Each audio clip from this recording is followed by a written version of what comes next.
The shotgun barrel pressed cold against Abigail Turner's temple as Judge Morrison's voice echoed through the packed courthouse. Remarry within 30 days or forfeit everything your husband built.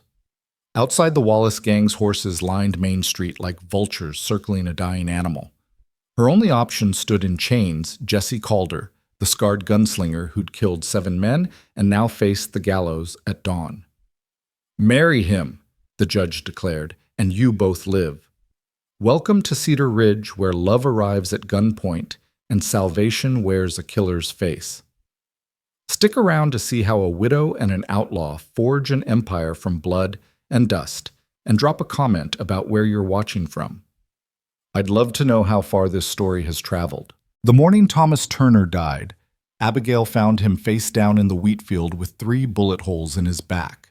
The blood had already dried black against his work shirt, and flies buzzed around the wounds like they owned him now. She'd stood there for nearly an hour, unable to move, unable to think, just staring at the man who'd been her husband for 7 years. Not a perfect man, God knew, but hers all the same. That was 3 weeks ago. Now she stood in Judge Morrison's courthouse, her widow's weeds still fresh, listening to the old bastard tell her that grief was a luxury she couldn't afford. "The law is clear, Mrs. Turner." Morrison said, his voice carrying that particular tone of false sympathy that made her want to spit.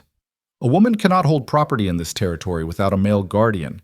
You have 30 days to remarry, or the ranch transfers to the territorial authority for public auction." The courthouse was packed. Seemed like half of Cedar Ridge had turned out to watch the young widow get her life torn apart by legal scripture. Abigail could feel their eyes on her back, some pitying, some calculating. She recognized Big Jim Sawyer in the front row, already eyeing her land like a wolf sizing up a lame deer. The Turner Ranch sat on the best water source for 50 miles. Whoever controlled it controlled the valley. 30 days, she repeated, her voice steady, despite the rage building in her chest. "My husband's body is barely cold, and you're telling me I need to take another man to keep the land he died protecting." The law is horseshit," she snapped, and a gasp rippled through the crowd. Proper ladies didn't curse in public, but then again, proper ladies weren't being sold off like cattle either. "Thomas worked that land for 15 years. I worked it beside him for 7. Every fence post, every irrigation ditch, every head of cattle bears our sweat and blood." Judge Morrison's face reddened. "Mind your tongue, woman. You're in a court of law." "A court of thieves is more like it." She turned to face the crowd, her green eyes blazing. "How many of you are here hoping to snatch up my land cheap? How many of you are already planning which parcels you'll claim?" The silence that followed was answer enough. "However," Judge Morrison continued, clearing his throat, "given your situation, I'm prepared to offer an alternative solution." Abigail turned back slowly. Morrison never offered anything that didn't benefit Morrison. "As it happens, we have a prisoner scheduled for hanging tomorrow morning. Jesse Calder. Perhaps you've heard the name." The crowd stirred. Everyone had heard of Jesse Calder. He'd ridden with the Garrison gang for 3 years, leaving a trail of bodies from Texas to Montana. The stories about him were the kind mothers used to scare children into obedience. 7 men dead by his gun, maybe more. They'd finally caught him after a botched bank robbery in Milltown brought him to Cedar Ridge for trial, since their jail was the only one strong enough to hold him. "You want me to marry a murderer?" Abigail's voice came out as a whisper. "A reform murderer," Morrison corrected, though his smile suggested he found the distinction amusing. "Mr. Calder has expressed remorse for his past actions. A Christian marriage might be just what he needs to set him on the righteous path. And you, Mrs. Turner, need a husband to retain your property. It seems Providence has provided a solution for both your predicaments." "You're insane." "I'm practical. Calder knows cattle knows the land. He worked as a ranch hand before he took to outlawing, worked for your late husband, in fact, years ago. He'd be useful." Abigail felt the blood drain from her face. "Jesse worked for Thomas 5 years back before he fell in with bad company. Your husband spoke well of him, then said he was the best hand he'd ever hired. Strong, quiet, reliable until Wade Garrison got his hooks in him." She remembered now vaguely. A tall man with sun-darkened skin and eyes the color of winter sky. He'd kept to himself, slept in the barn, even when Thomas offered him the bunkhouse. Then one day he was gone, no explanation, no goodbye. Thomas had been furious then, worried, then resigned. Some men got demons, he'd said. Jesse's got more than most. This is madness, Abigail said. Even if I agreed, which I don't, why would he agree? What does a condemned man gain from marriage? His life, Morrison said simply. I've already spoken with him. Marry you, work your land, protect your interests, or hang at dawn. Even a killer can recognize a good bargain. Protect my interests, she repeated bitterly. You mean control them, own me. The marriage contract can include specific provisions, Morrison said, pulling out a document. I've taken the liberty of drawing up terms. Separate sleeping quarters, no conjugal obligations, shared decision-making on ranch operations. It's a business arrangement, nothing more. Unless, of course, you both decide otherwise in time. The judge's leer made her skin crawl, but she forced herself to read the contract. It was better than she'd expected. Morrison must really want this arrangement for some reason.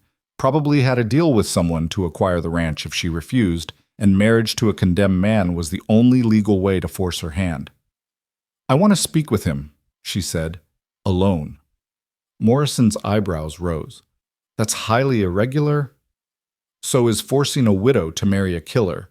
I speak with him or I take my chances with the 30-day deadline. The judge considered, then nodded. Sheriff Dalton, escort Mrs. Turner to the jail. You have 10 minutes. The walk to the jail felt like a funeral march. People lined the streets, whispering behind their hands. She heard fragments, poor thing, desperate times. Thomas would roll over in his grave. The jail was a squat stone building that smelled of piss and despair. Sheriff Dalton, a decent man who'd been friends with Thomas, looked uncomfortable as he led her to the cells. Abigail, he said quietly, you don't have to do this. There are other ways. Sweet, name one, Frank. Name one legal way I keep my land without remarrying. His silence was answer enough. Jesse Calder sat on a narrow cot in the furthest cell, his wrists shackled even here. He looked up as she approached, and she saw recognition flicker in those pale blue eyes. He was thinner than she remembered, harder. A scar ran from his left temple to his jaw, and his dark hair hung past his shoulders. But it was the stillness that struck her most. He sat like a man already dead beyond hope or fear. Mrs. Turner, he said, his voice rough from disuse. I'm sorry about Thomas. He was a good man. Good men don't usually end up shot in the back. No, he agreed. They don't. She studied him for a moment. Did you kill him? No. No hesitation, no elaboration, just that single word. Do you know who did? I have suspicions. The Wallace gang. A slight nod. They've been pushing into the valley for months. Thomas had the water they need. He wouldn't sell, wouldn't scare. So they killed him. That's their way. She gripped the cell bars. Morrison says you'll hang tomorrow, unless I marry you. Morrison says a lot of things. Is it true? Jesse stood, slowly moved closer to the bars. This close she could see the bruises on his face, the split lip. They hadn't been gentle bringing him in. What Morrison didn't tell you, he said quietly, is that Thomas asked me to look after you if anything happened to him. What? 5 years ago before I left. He knew the Wallace gang was moving into the territory, knew he was a target. He asked me to come back if he died, make sure you were safe. You left instead, became an outlaw. Yes. Why, that's a long story and you only have 10 minutes. She searched his face for deception, found only exhaustion. If I agree to this arrangement, what assurance do I have that you won't just take everything, that you won't be worse than losing the ranch? You don't, he said simply. Except for this, I owe Thomas a debt. He saved my life once, gave me work when no one else would. I failed him by leaving. I won't fail him again. Pretty words from a condemned man. I'm not much for pretty words, Mrs. Turner, but I know cattle, I know the land, and I know how to deal with the Wallace gang. You need those things more than you need a proper husband. I don't need a husband at all. No, but the law says different. So here we are. She wanted to argue, wanted to rage against the unfairness of it all. But he was right. Here they were. The contract says separate quarters, no expectations. I'll sleep in the barn. You'll never see me except for ranch business. And if the Wallace gang comes, his eyes hardened, then they'll learn why I have the reputation I do. You'd kill for me. I'd kill to protect what Thomas loved. That includes you and the ranch. It was the closest thing to sentiment she'd heard from him, though delivered in the same flat tone as everything else. Time's up, Sheriff Dalton called from the doorway. Abigail stepped back from the bars. If we do this, I have conditions beyond what's in that contract. Name them. You don't drink in my house. You don't bring violence to my door unless it comes looking first. And if you ever raise a hand to me, I'll kill you myself. Agreed. Just like that. Mrs. Turner, tomorrow morning, I'm either a dead man or your husband. Either way, I've got nothing left to negotiate with. She turned to leave, then stopped. Why did you really leave 5 years ago? For the first time, something flickered across his face, pain maybe, or regret. I left to protect Thomas from what I was becoming. Turns out, I just delayed the inevitable. Back in the courthouse, Abigail signed the marriage contract with a steady hand while the crowd watched in stunned silence. Morrison could barely contain his satisfaction as he witnessed the document. The ceremony will be tomorrow at noon, he announced. Immediately after, Mr. Calder will be released into Mrs. Turner's custody. Any violation of his parole terms will result in immediate execution. Parole terms? Abigail asked. He's not a free man, Mrs. Turner. He's your responsibility.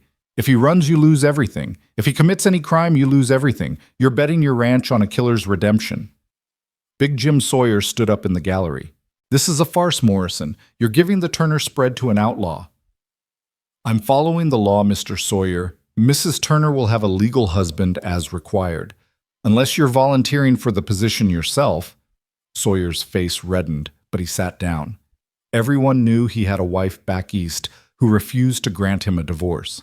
As Abigail left the courthouse, the whispers followed her like smoke. She kept her head high, her back straight, but inside she felt like she was drowning. Tomorrow she'd stand before God and promise to honor a man who'd killed 7 people. Tomorrow she'd tie her fate to Jesse Calder's bloody hands. But tonight, she had work to do.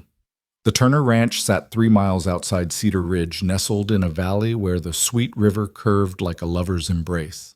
The 2-story house Thomas had built with his own hands stood proud against the Montana sky, white-painted boards and green shutters, a wraparound porch that caught the evening breeze. Behind it, the barn and outbuilding spread in neat order, then the corrals, then 500 acres of the best grazing land in the territory. Maria, the Mexican woman who helped with cooking and cleaning, met her at the door. Senora, I heard what happened in town. This cannot be true. It's true. Abigail unpinned her hat, suddenly exhausted. Tomorrow I marry Jesse Calder or lose everything. Maria crossed herself. That one is marked by death. I remember when he worked here always alone, always watching, eyes like winter. Thomas trusted him once. Senor Turner trusted too many people. Look where it got him. Abigail couldn't argue with that. She moved through the house, touching familiar things, Thomas's chair by the fireplace, the quilt her mother had made for their wedding, the rifle mounted above the mantel. Everything carried memories. Everything reminded her of what she'd lost. She found herself in Thomas's study, where the ranch ledgers spread across his desk. They were in bad shape. 3 weeks without Thomas's management had left bills, unpaid orders, unfilled. The hands were getting restless without clear direction. Jake the foreman was a good man, but not a leader. They needed someone who could take charge, make decisions. Maybe Morrison had been more clever than she'd thought. Maybe Jesse Calder, killer or not, was exactly what the ranch needed. She worked through the night, organizing papers, writing instructions, preparing for a future she couldn't quite imagine. When dawn came, she was still at the desk, still trying to make sense of how her life had come to this. Maria brought coffee and cornbread. You should eat, Senora. You should rest. Can't rest. Too much to do. The men are talking. They say they won't work for an outlaw. They'll work for me, Abigail said firmly. Jesse is just another hired hand who happens to be my husband. The ranch remains mine. And if he disagrees, then he'll learn different. But even as she said it, she wondered. Jesse Calder had agreed too easily to her terms, accepted his fate with unnerving calm. What kind of man faced marriage to a stranger with the same expression he'd face a hanging? She was about to find out. The wedding took place in the courthouse with Judge Morrison officiating and half the town watching like they'd come to see a hanging instead, which Abigail supposed they had just a different kind of death. Jesse stood at the altar in the same clothes he'd worn in jail, though someone had let him wash and shave. The transformation was startling. Clean with his hair pulled back and his face no longer hidden by stubble, he looked younger, less dangerous, almost handsome if you ignored the scar and the cold distance in his eyes. He watched her walk down the aisle with that same stillness she'd noticed in the jail, like he was conserving every movement for when it mattered. She'd worn her best dress, not her wedding dress from her marriage to Thomas, that would have been wrong, but a deep blue wool that brought out her eyes. If she was going to be the talk of the territory, she'd at least look respectable doing it. Morrison read the vows with obvious relish. When he reached "Till death do you part," someone in the crowd actually laughed. The irony wasn't lost on anyone. They were betting death would part them sooner rather than later. "Do you, Jesse Calder, take this woman to be your lawfully wedded wife?" "I do." His voice was steady, uninflected. "Do you, Abigail Turner, take this man to be your lawfully wedded husband?" She hesitated for just a moment long enough to see something flicker in Jesse's eyes. Understanding, maybe, or resignation. "I do." "Then by the power vested in me by the territory of Montana, I pronounce you man and wife. You may kiss the bride." Jesse turned to her, and for a moment they just looked at each other. Then he leaned down his lips, barely brushing her cheek, the minimum contact required to satisfy propriety. But in that brief moment, she caught his scent, leather and soap, and something wild like sage after rain. Sheriff Dalton came forward with the keys to Jesse's shackles. "These come off, but remember, you run, she pays the price. You commit any crime, she pays the price. You're a dog on her leash now, Calder. Best remember that." Jesse held out his wrists without comment. The shackles fell away with a heavy clank that echoed through the courthouse. He rubbed his wrists red and raw from the iron, then looked at Abigail. "Ready to go home, Mrs. Calder?" She flinched at the name but nodded. "It's still Turner. I'm keeping my name." "Fair enough."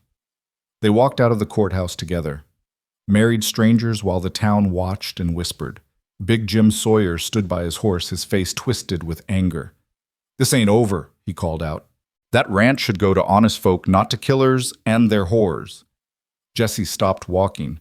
Abigail felt him tense beside her, saw his hand move slightly toward where a gun would have hung. "Jesse," she said quietly. "Not here. Not now." He remained still for another heartbeat, then continued walking. But Sawyer had seen the movement, seen the promise in it, and stepped back. They'd brought the wagon to town, and Jesse helped her up with surprising gentleness. He took the reins without asking, and she was too tired to argue about it. They rode in silence through town, past the staring faces, past the pointing fingers, out onto the road home. When Cedar Ridge was behind them, Jesse finally spoke. "Sawyer's going to be a problem. He's always been a problem. He's wanted our water rights for years. Now he thinks he has an excuse to take them." "Let him try." Jesse glanced at her. "You've got spine, Mrs. Turner. Thomas always said you did." "What else did Thomas say about me?"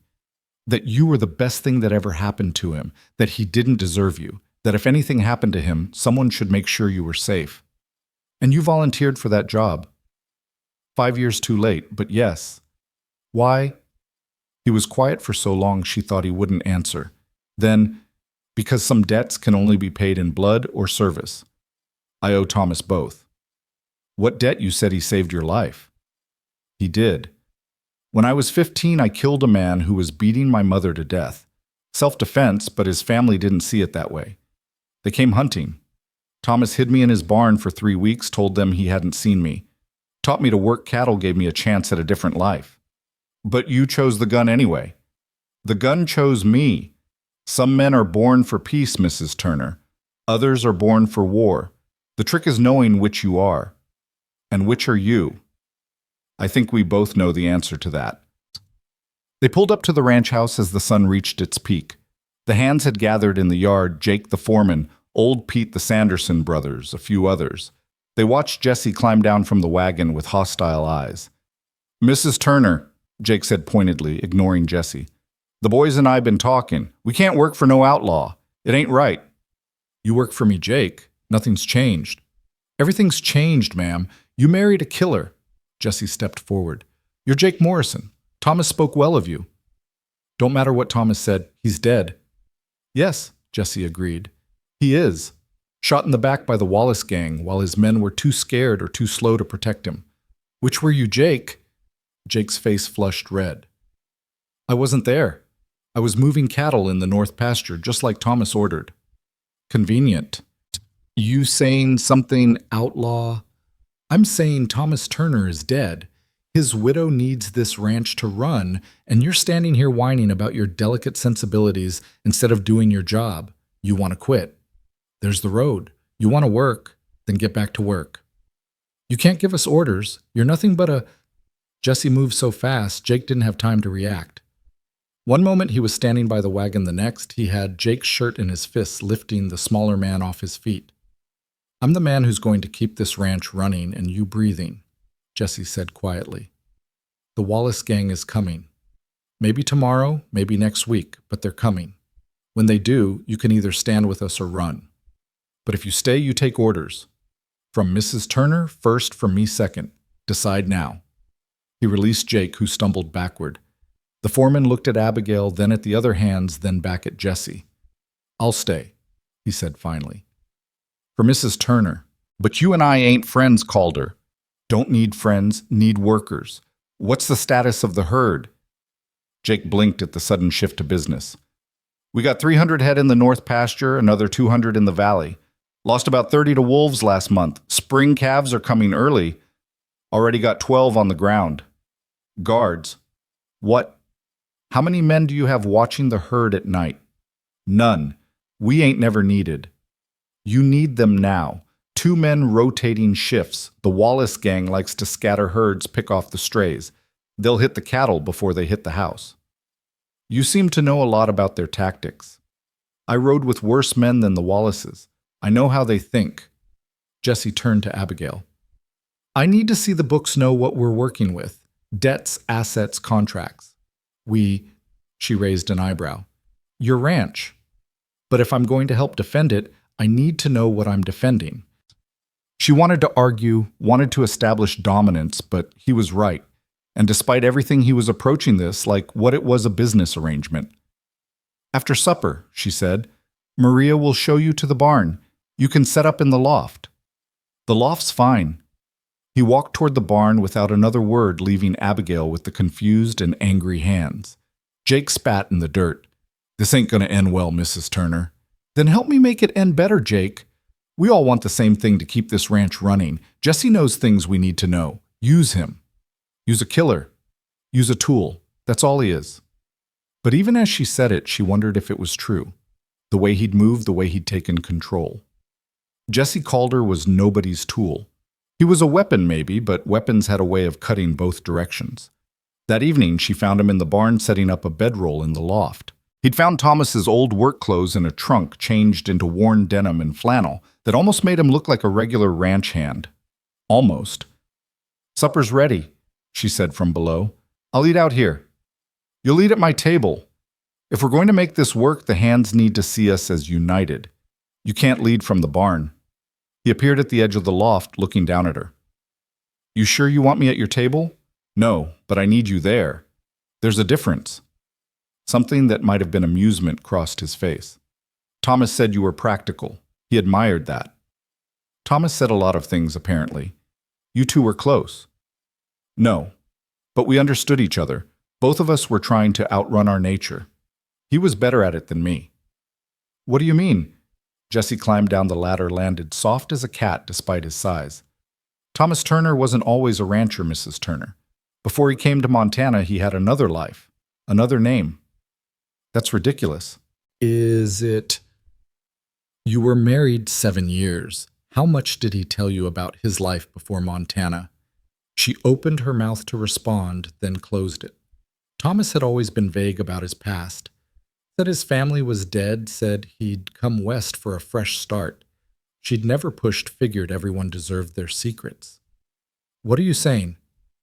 I'm saying Thomas understood what it was like to need a second chance. That's why he gave me one. Now I'm giving you one a chance to keep what he built. We can make this arrangement work, Mrs. Turner, but only if we're honest with each other. Honest? You're a killer hiding in my barn.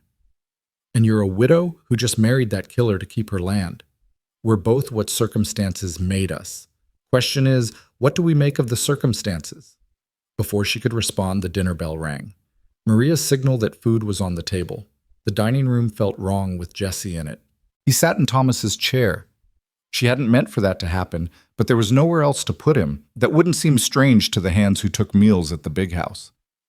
Jake and old Pete sat at the table too, a tradition Thomas had started to keep communication flowing between the house and the range.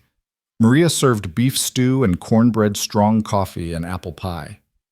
The men ate in tense silence until Jesse finally spoke. Pete, you've been here longest. Tell me about the Wallace gang's raids. Old Pete looked uncomfortable. Started about 6 months ago. Small stuff at first, couple head of cattle here and there, supplies from the outer line shacks. Then they got bolder. When did they first approach Thomas directly? 3 months back. Bart Wallace himself rode up to the house, offered to buy the whole spread for half what it's worth. Thomas told him to go to hell. And then the accident started. Fences cut water holes, poisoned that fire in the east pasture. Thomas knew it was them, but couldn't prove nothing. He went to the sheriff, Jake snorted. Sheriff Dalton's a good man, but he ain't equipped to handle the Wallaces. They got 12, maybe 15 guns. Sheriff's got himself and one deputy. What about the territorial marshal? Nearest marshal is 3 days' ride. By the time he gets here, the Wallaces are ghosts. Jesse nodded, absorbing the information. They'll come again. Soon.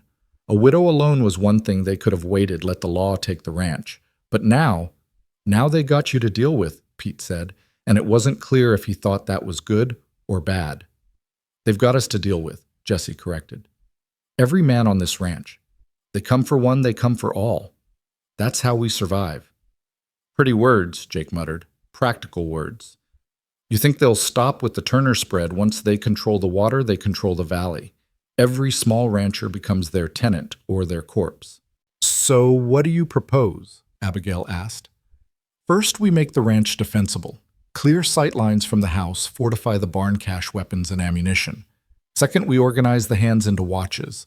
Everyone learns to shoot. Everyone knows their position if attacked. Third, we take the fight to them. Attack the Wallaces. Jake looked incredulous. That's suicide. No, that's tactics. Right now they think they're the predators and we're the prey. We need to change that dynamic. By becoming killers ourselves. Jesse's eyes went cold. By becoming survivors. There's a difference, though. Sometimes it's hard to see. After dinner, Abigail led Jesse to Thomas's study. He examined the ledgers with surprising thoroughness, asking sharp questions about contracts, debts, and revenue streams. You're not what I expected, she admitted, watching him work through columns of numbers. What did you expect? I don't know. Someone more crude, less educated. My mother was a school teacher before she married my father. She taught me letters and numbers, said education was the only weapon that couldn't be taken away. He paused. She was wrong about that, but the lesson stuck anyway. What happened to her? She died. No elaboration, but the way his jaw tightened told her not to push. They worked in silence for a while, the only sound the scratch of his pencil as he made notes. Finally, he looked up. The ranch is in better shape than I expected. Thomas was a good businessman. But you're cash poor and that makes you vulnerable. The spring cattle drive will help, but that's 2 months away. We'll manage. Not if the Wallaces hit the herd. We need leverage, something to make them think twice. What kind of leverage? The kind that comes from a gun barrel. He walked to the window that looked out over the valley. I need to send a message. To who? Wade Garrison. She felt her blood chill. The outlaw, your old partner. Former partner. He owes me a debt. More importantly, he hates the Wallaces. They killed his brother last year. You want to invite more outlaws to my ranch. I want to invite allies. Sometimes those come in unexpected forms. No, absolutely not. I won't have my home turned into an outlaw roost. He turned from the window. Then you'll lose it. The Wallaces won't fight fair, Mrs. Turner. They'll come at night, they'll burn you out, they'll kill everyone who stands with you, unless you have something they fear more than they want your land. And that's Wade Garrison. That's me. But one gun isn't enough. Not against 15. She stood, anger flooding through her. This is exactly what I was afraid of. I marry one outlaw and suddenly they're multiplying like rabbits. You married a solution to your problem. I'm trying to implement that solution. By bringing more killers to my door. By bringing the right killers. There's a difference between men who kill for pleasure and men who kill for purpose. Wade's the latter. Like you. Like me. They stared at each other across Thomas's desk, the lamplight casting shadows that made Jesse's scar more prominent. If I agree to this, she said slowly, and that's a very big if, what assurance do I have that your friend won't just take what he wants? My word, the word of a killer, the word of your husband. That's what the law says I am now, isn't it? The reminder sat heavy between them. Husband. The word felt foreign wrong, like wearing someone else's clothes. I need to think about it, she said finally. Don't think too long. The Wallaces won't. He moved toward the door, then paused.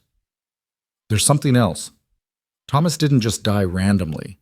The Wallaces wanted something specific from him, something beyond the land. What? I don't know yet, but there were papers missing from his body when they found him. Sheriff mentioned it, thought it was strange. Men don't usually rob correspondence from corpses. Thomas didn't carry papers. You sure about that? She wasn't. She realized. Thomas had been secretive about some things, especially in the last few months. He'd made unexplained trips to town, sent letters to addresses she didn't recognize. You think he was involved in something? I think he knew something the Wallaces didn't want known. Maybe about their operations, maybe about something else. Either way, it got him killed. And now they think I might know it too. Possibly. Or they just want the water and Thomas was in the way. But we should be prepared for either possibility. He left her there in the study, surrounded by Thomas's things, and the weight of questions she'd never thought to ask when he was alive. Outside, she heard Jesse's footsteps on the porch. Then nothing. He moved like a ghost when he wanted to. She stayed up late going through Thomas's papers more carefully than before. In a locked drawer she'd never opened, she found letters from a lawyer in Denver, references to mineral rights and survey reports. Thomas had been investigating something, but the specifics were vague, careful. Near midnight, she heard horses approaching fast. She grabbed Thomas's rifle from above the mantel, but Jesse was already on the porch, appearing from nowhere with a borrowed pistol in his hand. Inside, he ordered, and for once she didn't argue. 3 riders pulled up hard in the yard. She recognized Bart Wallace immediately, a big man with a gray beard and mean eyes. His sons Carl and Eddie flanked him. Well, Bart called out. Heard you got yourself married, Widow Turner, to a dead man no less. Jesse stepped into the lamplight from the house. Not dead yet, Wallace. Bart's horse shied at Jesse's sudden appearance. Jesse called her. Thought they were stretching your neck today. Plans changed. So I heard. You're playing house with the Turner woman now. Interesting career move for a gunman. Better than bushwhacking unarmed ranchers. The temperature seemed to drop 10 degrees. Carl Wallace's hand moved toward his gun. That's a dangerous accusation, Calder. It's an observation. Thomas Turner was shot in the back. That's your style, isn't it, Carl? You never did like a fair fight. Carl started to draw, but Bart stopped him with a gesture. We came to make an offer, Bart said. Same one we made Thomas. Sell the ranch, take the money, start over somewhere else. Everybody wins. The lady's not interested in selling. I didn't hear the lady say that. Abigail stepped onto the porch, rifle in hand. The lady says, go to hell, Mr. Wallace. This ranch isn't for sale. Not now, not ever. Bart smiled ugly and cold. Everything's for sale, Mrs. Calder. Just a matter of currency. Money, blood, fear, everyone's got a price. Then you can't afford mine. We'll see about that. Bart turned his horse. You've got 1 week to reconsider. After that, well, accidents happen, especially to women who don't know their place. Is that a threat? Jesse's voice was soft, dangerous. It's a prophecy. 1 week. They rode off into the darkness, leaving dust and tension in their wake. Jesse remained on the porch, watching until the hoofbeats faded. 1 week, Abigail said. That's not much time. It's enough. For what? To remind them why they used to fear me. She looked at him, this strange, dangerous man she'd married to save her land. His face was calm, but his eyes held something that made her shiver. Send your message to Garrison, she said. But if this goes wrong, if you bring more trouble than help, then you can bury me next to Thomas. I'm sure he'd appreciate the irony. He walked back into the darkness, heading for the barn, leaving her alone on the porch with the weight of the decision she'd just made. In 1 week, everything would change. The question was whether she'd survive the change. Inside, Maria was waiting with coffee and worry. I heard them, Senora. The Wallaces. They are evil men. Yes. And Senor Jesse, is he evil too? Abigail thought about the question, about the way Jesse had stood between her and danger without hesitation, the way he'd spoken of debts and honor. I don't know, she admitted, but right now he's our evil, and maybe that's what we need. Maria crossed herself again. God help us all. God helps those who help themselves, Abigail replied. Right now that means preparing for war.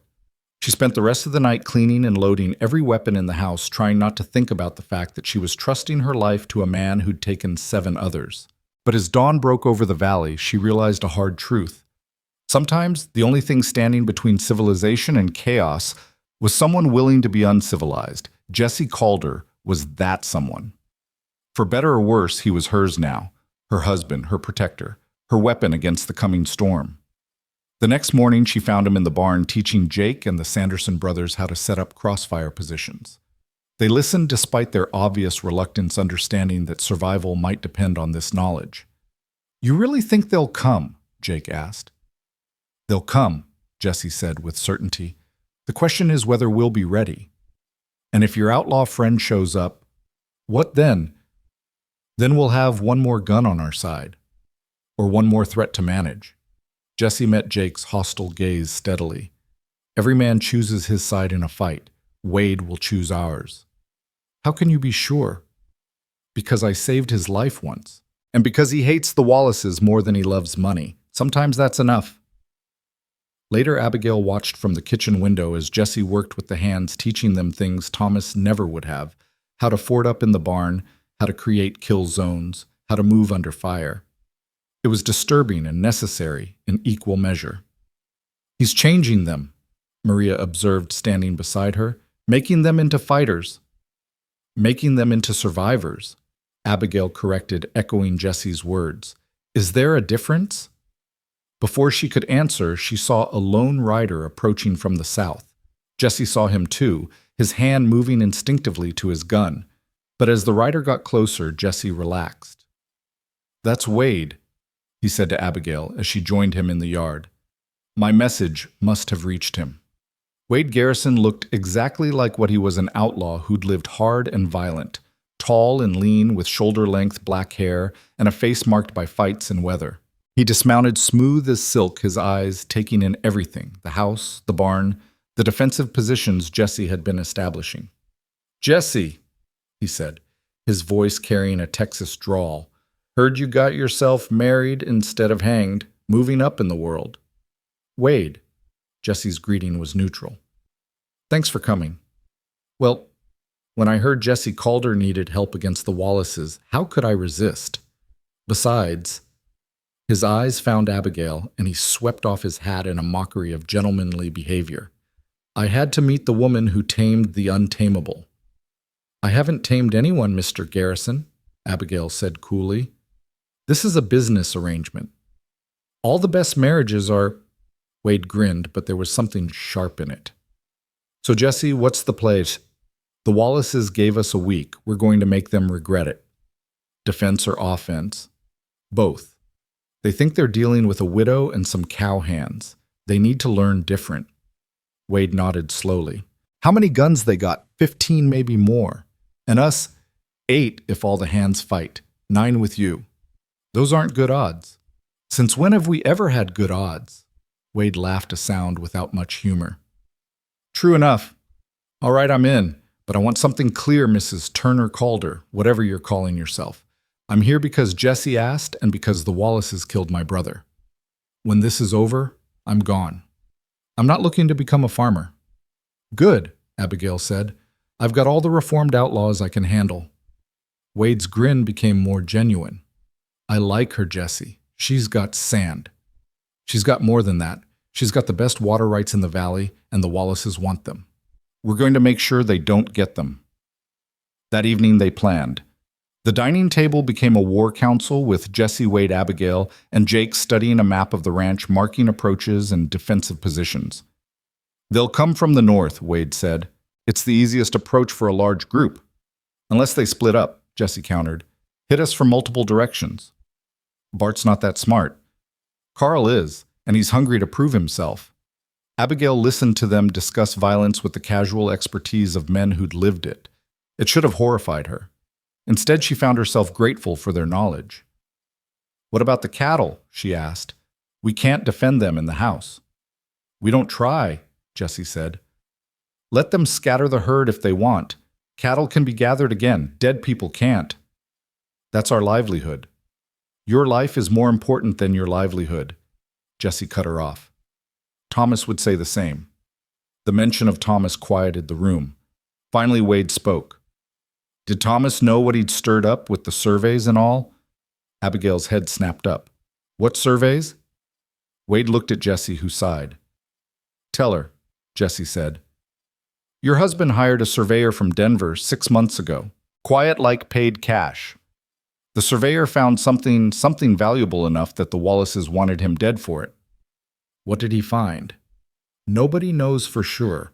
The surveyor disappeared on his way back to Denver, but rumor says copper, maybe silver, a vein running right through your land following the water." Abigail sat back, stunned. "Thomas never said anything." "He was probably waiting for confirmation," Jesse said, "or trying to figure out how to protect you from what would come once word got out. And the Wallaces know. They suspect. That's why they want your land so bad, not just for water, for what's under it." The room fell silent as the implications sank in. This wasn't just about ranch land anymore. This was about mineral wealth that could make someone rich beyond imagining. "Christ," Jake muttered. "We're sitting on a fortune." "Maybe," Jesse said. "Or maybe it's just rumors and the Wallaces are chasing smoke. Either way, they believe it enough to kill for it." "Then we need to be ready to kill back," Wade said simply. Abigail stood abruptly. "I need some air." She walked out onto the porch, Jesse following after a moment. The night was clear, stars scattered like spilled salt across the sky. "You all right?" he asked. "My husband is dead. I'm married to a killer. I'm preparing for a war, and now I find out I might be sitting on a fortune in copper. No, I'm not all right." "You're handling it better than most would." "I don't have a choice." "There's always a choice. You could run." She turned to face him. "Could you? If this was your land, your home, could you run?" "No." "Then don't suggest I should." They stood in silence for a moment. Then Jesse said Thomas was a good man, but he was naive about some things. He thought he could handle the Wallaces through law and reason. He was wrong. And you think violence is the answer. I think violence is coming whether we want it or not. The only question is whether we're ready for it. You almost sound eager. Not eager, just accepting. This is what I know, Mrs. Turner. It's what I'm good at. Killing, surviving, and helping others survive. Is that how you justify it? All those men you killed. Jesse was quiet for a long moment. 3 of them were trying to rape a woman in a saloon in Abilene. 2 were beating a Chinese man to death for the crime of being Chinese. 1 pulled a gun on a kid who couldn't have been more than 16. The 7th, he paused. The 7th was my father. Abigail's breath caught. Your father. He came home drunk one night when I was 15, started in on my mother like usual. Only this time he didn't stop at fists. He had a knife. I had his gun. Jesse. I'm not asking for sympathy, just understanding. Every man I killed had a choice. They chose to hurt innocent people. I chose to stop them. Maybe that makes me a killer. Maybe it makes me something else. But it's what I am. And now you're my husband. In name only. That was the deal. She studied his profile in the darkness, the sharp angles, the scar, the weight he carried in every line of his body. Thomas saw something in you, she said. Something worth saving. Thomas saw what he wanted to see. He had a gift for that. Or maybe he saw what was really there buried under all the rest. Jesse turned to look at her then, and for a moment his mask slipped. She saw pain there and longing and something else, hope maybe, though it looked unfamiliar on his face. Careful, Mrs. Turner. Start looking for good in people like me, you're liable to be disappointed. I'm not looking for good, Mr. Calder. I'm looking for useful. Right now you're useful. He almost smiled. Practical. Thomas was right about you. Before she could respond, Wade called out from inside, "We've got riders coming. 3 of them." Jesse was moving before the words finished, gun appearing in his hand. But as the riders got closer, he relaxed. "It's Sheriff Dalton," he said. The sheriff and 2 deputies rode up looking tired and worried. "Mrs. Turner, excuse me, Mrs. Calder," Dalton said, dismounting. "We need to talk." "About what, Sheriff?" "About the fact that the Wallaces just bought Judge Morrison." The sheriff's words hung in the air like smoke from a distant fire. Abigail felt the porch boards creak under her feet as she shifted her weight, processing what Dalton had just said. "What do you mean, bought?" Jesse's voice was flat, dangerous. Dalton removed his hat, ran a hand through his thinning hair. "Morrison's been taking money from them for months, maybe longer. My deputy saw Carl Wallace leaving the judge's house tonight with a deed transfer already drawn up. They're planning something, and it's got legal cover now." "A judge can't just take land," Abigail protested. "There are laws." "Laws only matter if someone enforces them," Wade interrupted from the doorway. "And the nearest federal marshal is 3 days away, like Jake said." Sheriff Dalton nodded grimly. "That's why I'm here unofficial-like. Whatever the Wallaces are planning, it'll happen before any real law can intervene. Morrison will make it all look legal on paper, and by the time anyone can contest it, you'll be dead or run off." Jesse stepped closer to the sheriff, studying his face in the lamplight. "Why warn us? You could have stayed in town, kept your hands clean." "Because Thomas Turner was a good man who deserved better than a bullet in the back, and because I took an oath to protect folks even if my judge has forgotten his." Dalton met Jesse's gaze steadily. "I can't fight the Wallaces openly, not with Morrison backing them. But I won't stand by and watch them murder innocent people either." "How many deputies you trust?" Jesse asked. 2, maybe 3. Not enough to make a difference in a real fight." "Every gun helps," Wade said, moving onto the porch. "Question is, what's Morrison's play? He can't just declare the marriage invalid, too many witnesses." Dalton shifted uncomfortably. "There's talk he's going to declare Jesse violated his parole. Say he threatened Sawyer in town, broke the terms of his release." "That's bullshit," Abigail snapped. "Sawyer called me a whore. Jesse didn't even touch him." "Doesn't matter what really happened if Morrison says different. He's the judge. His word is law in this territory." Jesse turned to look out over the dark valley. "When tomorrow, maybe the day after. Morrison's waiting for something, but I don't know what." "Reinforcements," Wade suggested. "The Wallaces might be bringing in more guns." "Or they're waiting for us to make a mistake," Jesse said. "Give them real cause to act." Dalton cleared his throat. "There's something else. The surveyor Thomas hired, his name was Patterson. His body turned up 2 weeks ago in a ravine near the Colorado border, shot in the back just like Thomas." Abigail's hand went to her throat. "Dear God." "But here's the interesting part," Dalton continued. "Before he died, Patterson sent a package to a lawyer in Denver. That lawyer sent a letter to Thomas, but Thomas died before he could retrieve it from the post office. It's still there waiting." "You're saying there's proof of what Patterson found?" Jesse asked sharply. "I'm saying there's a letter that the Wallaces would very much like to get their hands on, and Morrison's been asking about it." Jesse and Wade exchanged glances, some silent communication passing between them. "We need that letter," Jesse said. "It's federal mail." "I can't." "You can't. But Mrs. Calder can. It's addressed to her husband, and she's his legal next of kin." Dalton considered this. "The post office opens at 8. But if Morrison gets wind of this, then we'd better be there at 8. Jesse said. He turned to Dalton. Sheriff, I appreciate the warning and the information, but you should go now before someone sees you here. Dalton nodded, started to leave, then paused. Calder, for what it's worth, I think Thomas would approve of you being here protecting her. He always said you were a good man who'd lost his way. Thomas was generous with his assessments. Maybe, or maybe he saw clearer than most. Dalton mounted his horse. Watch your backs, all of you. After the sheriff and his deputies disappeared into the darkness, the three of them stood in tense silence. Finally, Wade spoke. Well, this complicates things. Or simplifies them, Jesse countered. Now we know the timeline. Tomorrow, we get that letter, find out what Patterson discovered. Then, we prepare for war.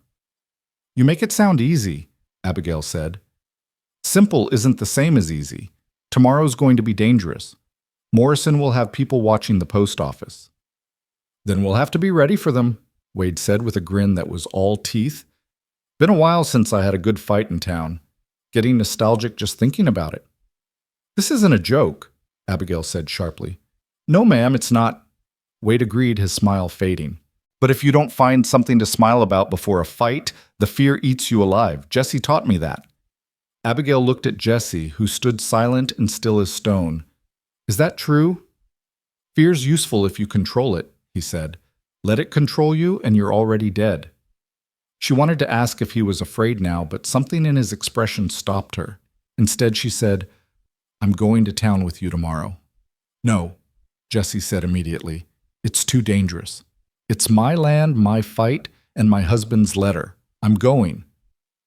Your dead husband's letter, Wade pointed out.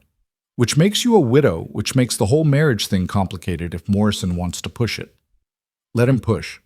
I've got the marriage certificate witnessed and legal. Jesse studied her for a long moment. You're determined to do this. Would you stay behind if it was your fight? It is my fight. I made it mine when I married you. The words hung between them heavier than he'd probably intended. Wade cleared his throat. Well, while you two sort out the marital dynamics, I'm going to check the perimeter. Make sure we don't have any unwanted visitors. He walked off into the darkness, whistling tunelessly. Alone again, Jesse and Abigail faced each other in the lamplight. You don't have to do this, she said quietly. The fighting, the danger. You could leave tonight, disappear. I wouldn't blame you. You'd lose everything. I'd lose land and cattle. You could lose your life. Jessie moved closer and she caught that scent again, leather and sage and something wild. Thomas saved my life once. Now I save what he loved. That's how debts work. Is that all this is, a debt? He was quiet for so long she thought he wouldn't answer. Then, I've been running for 5 years. Running from what I did, what I was becoming. Thomas offered me a different path once. I was too broken to take it then. Maybe I still am, but at least here fighting for something worthwhile, maybe I can balance the scales a little. You think protecting me will absolve you of killing 7 men? No, nothing absolves that. But maybe it means those skills I learned, that darkness I carry, maybe it serves a purpose beyond destruction. She reached out, almost touched his arm, then pulled back. Thomas was right about you. Thomas was an optimist. He was a good judge of character. Then why didn't he see the Wallaces coming?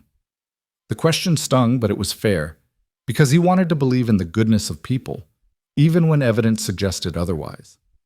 That kind of faith gets you killed out here. That kind of cynicism makes you Jesse Calder. He almost smiled. She was starting to recognize the tiny shift in his expression that suggested amusement. Touché, Mrs. Turner. Calder, she corrected. If we're going to sell this marriage tomorrow, I need to use the name. You sure about that? Once you take it public, it's harder to walk away from. I'm already married to a killer, Mr. Calder. Using his name seems like a small addition to my compromises. This time he did smile just barely. You're not what I expected either. What did you expect? Someone softer, weaker. Thomas always protected you, kept you separate from the harsh realities of ranching life. Thomas tried to protect me, but I've been here 7 years. I've birthed calves, shot wolves, survived winters that would kill lesser folk. I'm not some delicate flower wilting in the frontier sun. No, he agreed. You're not. They stood there, the space between them charged with something Abigail didn't want to name. Then Wade's whistle came from the darkness, all clear. You should rest, Jesse said. Tomorrow will be long. What about you? I'll keep watch. Sleeps never come easy anyway. She started toward the house, then paused. Jesse, thank you for everything you're doing. Don't thank me yet. We haven't survived tomorrow. Inside, she found Maria waiting with hot tea and worry. You like him, Maria said without preamble. Who? Don't play games, senora. The gunslinger. He's different than I expected. Different how, Mom? Quieter, sadder, more dangerous, but also more careful. Careful. With you. He watches you when you're not looking, not the way men usually watch women, like he's trying to solve a puzzle. I'm not that complicated, Maria laughed. Every woman is complicated to men like him, men who've known only violence and solitude. You represent something foreign to his world. I represent a debt to be paid. Perhaps, or perhaps he tells himself that because it's easier than admitting the truth, which is that even killers can long for redemption, and sometimes they find it in unexpected places. Abigail sipped her tea, thinking about Jesse's eyes when he'd talked about balance, about purpose.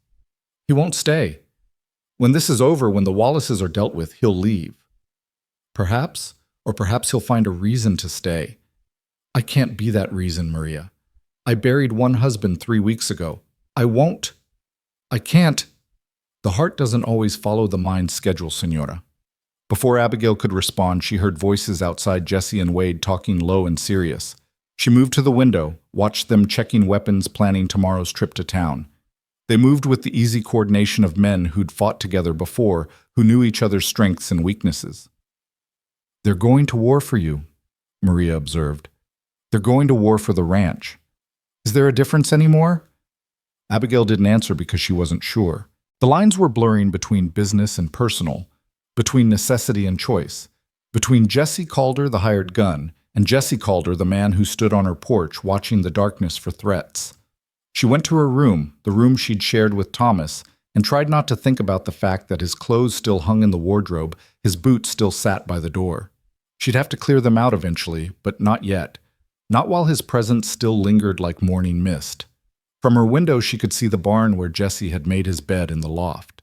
A lantern burned there, casting shadows through the gaps in the boards. She wondered what he thought about up there alone with his ghosts. Did he see the faces of the men he'd killed? Did he hear his mother's screams? His father's last words? A soft knock interrupted her thoughts. She opened the door to find Jake standing there, hat in hand. Sorry to disturb you, ma'am, but I thought you should know some of the boys are talking about leaving. They're scared. Of the Wallaces.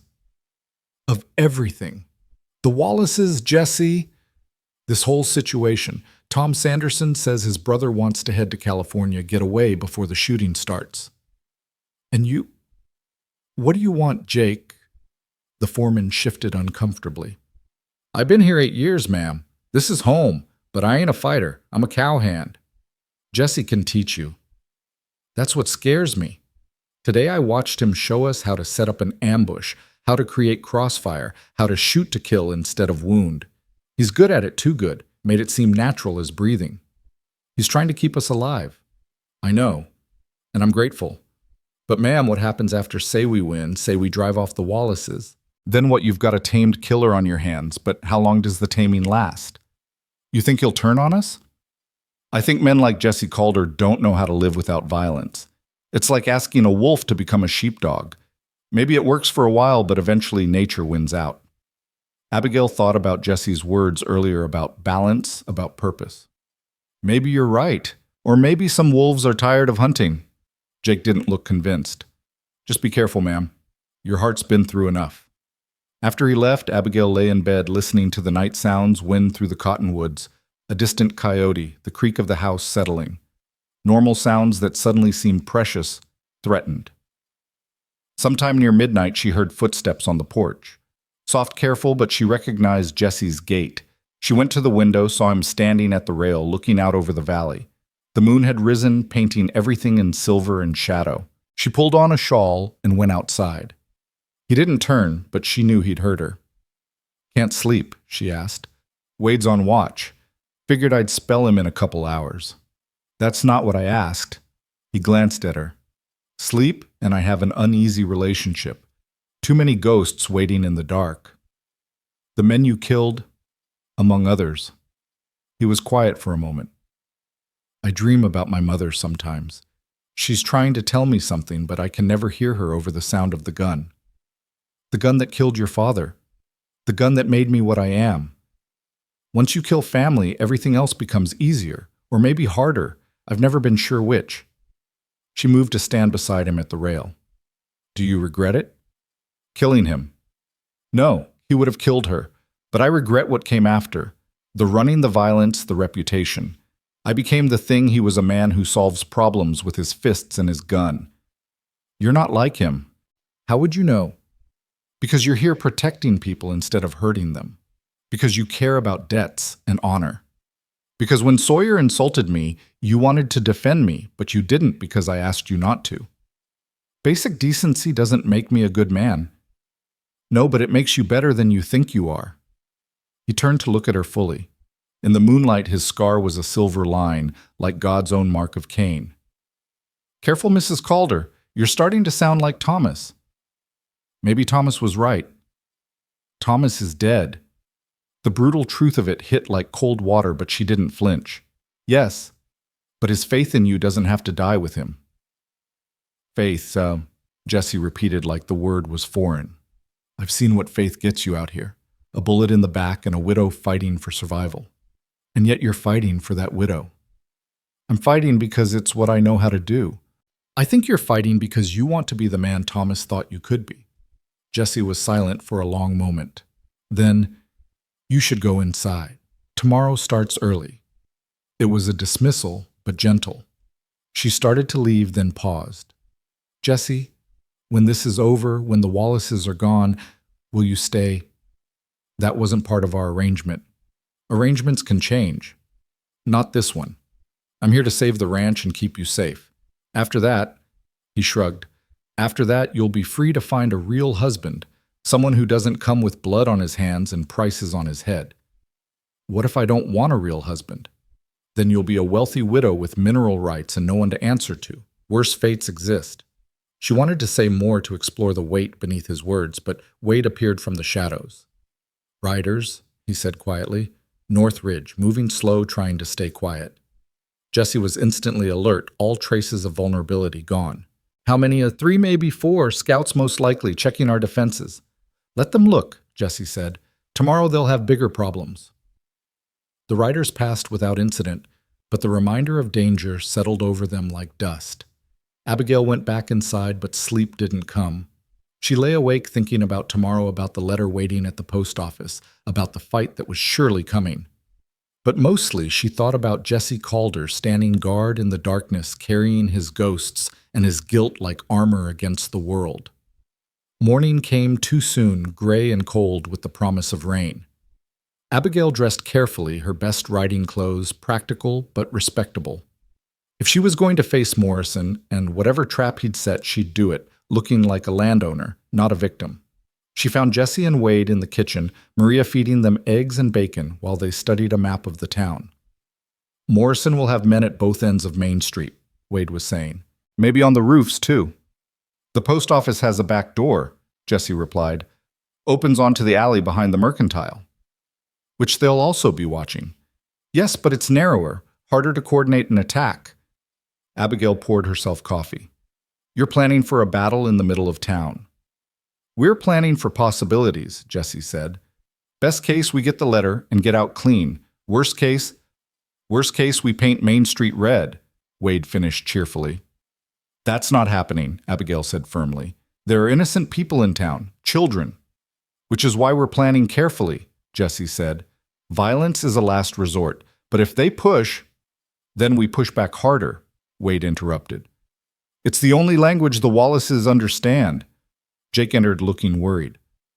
"The Sanderson boys left in the night, took their gear and lit out." "Cowards," Wade spat. "Smart. Jesse corrected. They saw what's coming and made their choice. Can't fault a man for choosing survival. I can if it leaves us short-handed, Abigail said. We've got enough for what needs doing, Jesse assured her. Jake, you're in charge while we're gone. Keep the men close to the building's rotating watch. Anyone approaches who isn't us, you fort up and wait. What if the Wallaces come while you're gone? They won't. They'll wait to see what happens in town first. Jake nodded reluctantly. Be careful, ma'am. All of you. They rode out as the sun broke through the clouds, 3 figures against the morning light. Abigail rode between Jesse and Wade, feeling strangely protected despite the danger ahead. Both men constantly scanned the horizon, hands never far from their guns. Tell me about the early days, she said to Wade, trying to distract herself from the growing knot in her stomach.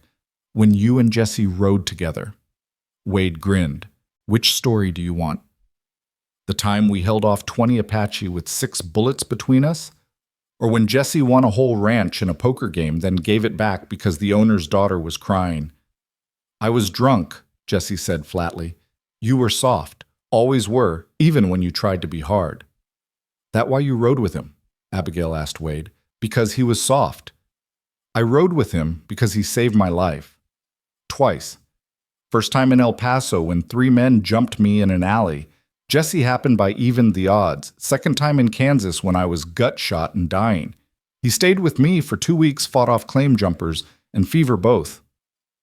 Then the third time when I couldn't save anyone, Jesse said quietly. Wade's expression darkened. That wasn't your fault. I was there. You could have died too, that's all. The Pinkerton boys had us boxed. You did what you had to do. Abigail wanted to ask more, but they were approaching town. Cedar Ridge looked peaceful in the morning light, but Jesse and Wade had gone tense alert. There, Wade murmured. Roof of the bank. Rifle barrel just caught the sun. And there, Jesse added, 2 men by the stables trying to look casual. Morrison's not being subtle, Abigail observed. He doesn't need to be. He's the law here. They hitched their horses in front of the general store across from the post office. The street was unusually quiet. Word had spread that something was happening. Stay between us, Jesse told Abigail. Whatever happens, don't run. Running triggers the predator instinct. They walked across the street, boot heels loud on the packed dirt. The post office door opened before they reached it, and Judge Morrison himself stepped out, flanked by Big Jim Sawyer and Carl Wallace. Mrs. Turner, Morrison said deliberately, using her old name. Heard you were coming to town. I have business at the post office, Judge. Do you now? And what business would that be? Mail addressed to my husband. Your dead husband, or the killer standing beside you? Jesse stepped forward slightly. Careful, Morrison. Your bias is showing. Morrison smiled coldly. Mr. Calder, I've received disturbing reports about your behavior. Threatening citizens, organizing armed resistance against lawful authority. That sounds like parole violation to me. Lawful authority, Wade laughed. That what you're calling the Wallace gang now? Carl Wallace's hand moved toward his gun. Watch your mouth, Garrison. Make me, boy. The tension ratcheted up another notch. Abigail saw townspeople peering from windows, mothers pulling children inside. I want my mail, she said clearly. That's all. Then we'll leave. I'm afraid I can't allow that, Morrison said. There's been a question raised about the validity of your marriage. Until it's resolved, any property of Thomas Turner's remains in legal limbo. You witnessed the marriage yourself. Under duress. I've been thinking about it, and I believe I was coerced. A desperate woman and a condemned man hardly the basis for a legal union. You son of a bitch, Abigail said, surprising everyone, including herself. You arranged it. You wanted this to happen. Morrison's mask slipped for just a moment, revealing satisfaction underneath. Prove it. Judge Morrison, a new voice interrupted. Sheriff Dalton walked up his badge, catching the light. The marriage was legal. I was there. So were 40 other people. Your testimony is suspect, Sheriff. Everyone knows you were friends with Thomas Turner. My testimony is truth, something you seem to have forgotten about. Morrison's face reddened. You're overstepping Dalton. No, sir. I'm doing my job. Mrs. Calder has every right to retrieve her husband's mail. Former husband. The law recognizes her as his widow and heir regardless of her remarriage. You know this. For a moment, the two lawmen stared at each other. Then Morrison stepped aside. Very well, but this isn't over. Jesse and Wade moved with Abigail into the post office. The clerk, a nervous little man named Humphrey, handed over a thick envelope without meeting anyone's eyes. That's it? Abigail asked. There's more, Humphrey whispered. A package, but Morrison's men already took it. Jesse leaned over the counter. When? An hour ago. Said it was evidence in an investigation. Evidence of what? Wade demanded. Didn't say. Just took it and left. They exited the post office to find the street filling with armed men. The Wallaces had brought reinforcements, hard-faced riders, who spread out in a semicircle. Seems you got what you came for, Morrison said. Now get out of my town. Your town? Jesse's voice was soft, dangerous. Since when? Since I became the only law that matters here. Sheriff Dalton stepped forward. Judge Morrison, you're overreaching. These people have broken no laws. Haven't they? Morrison pulled out a paper. I have here a sworn statement from James Sawyer that Jesse Calder threatened him with violence. That's assault, Sheriff. Violation of parole. Which means Mr. Calder goes back to jail to await hanging.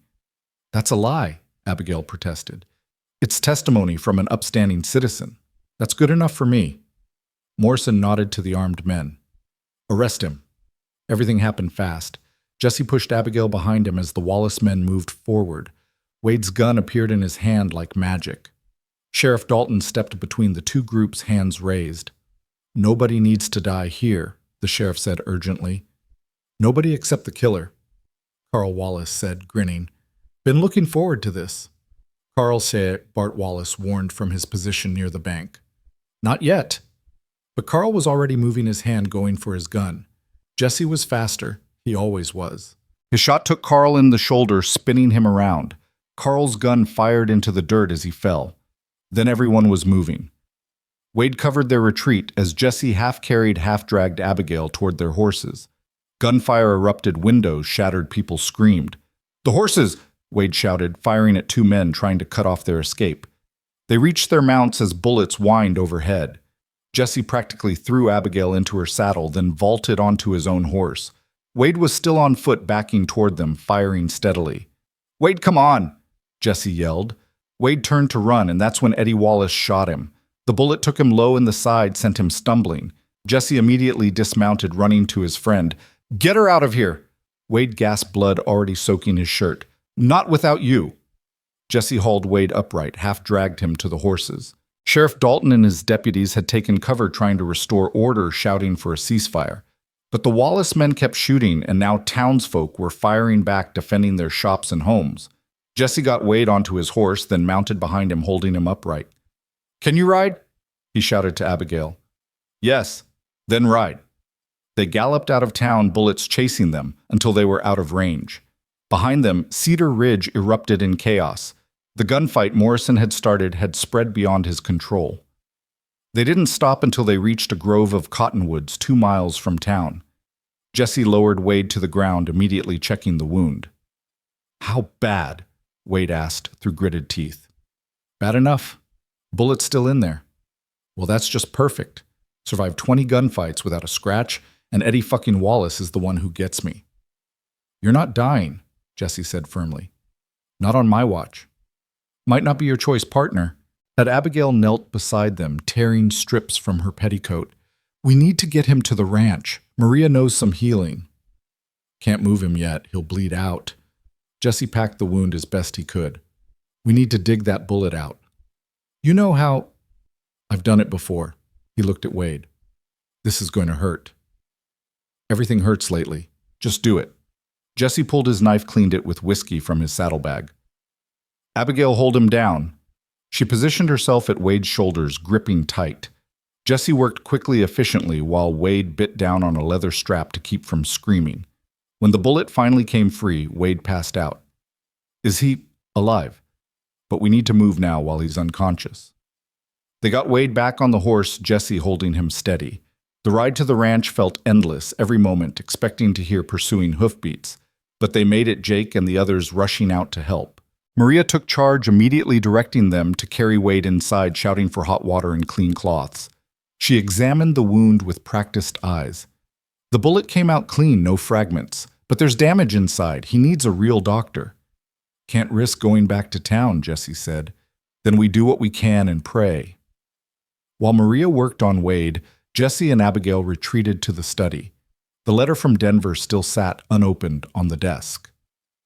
We should read it, Abigail said. Jesse nodded, but his mind was clearly on his friend dying in the next room. She opened the letter, carefully read aloud. Mr. Turner, as per our agreement. I'm forwarding the complete survey results of your property. The copper vein is more extensive than initially thought, running nearly the full length of your eastern border. Conservative estimates place the value at over $2 million.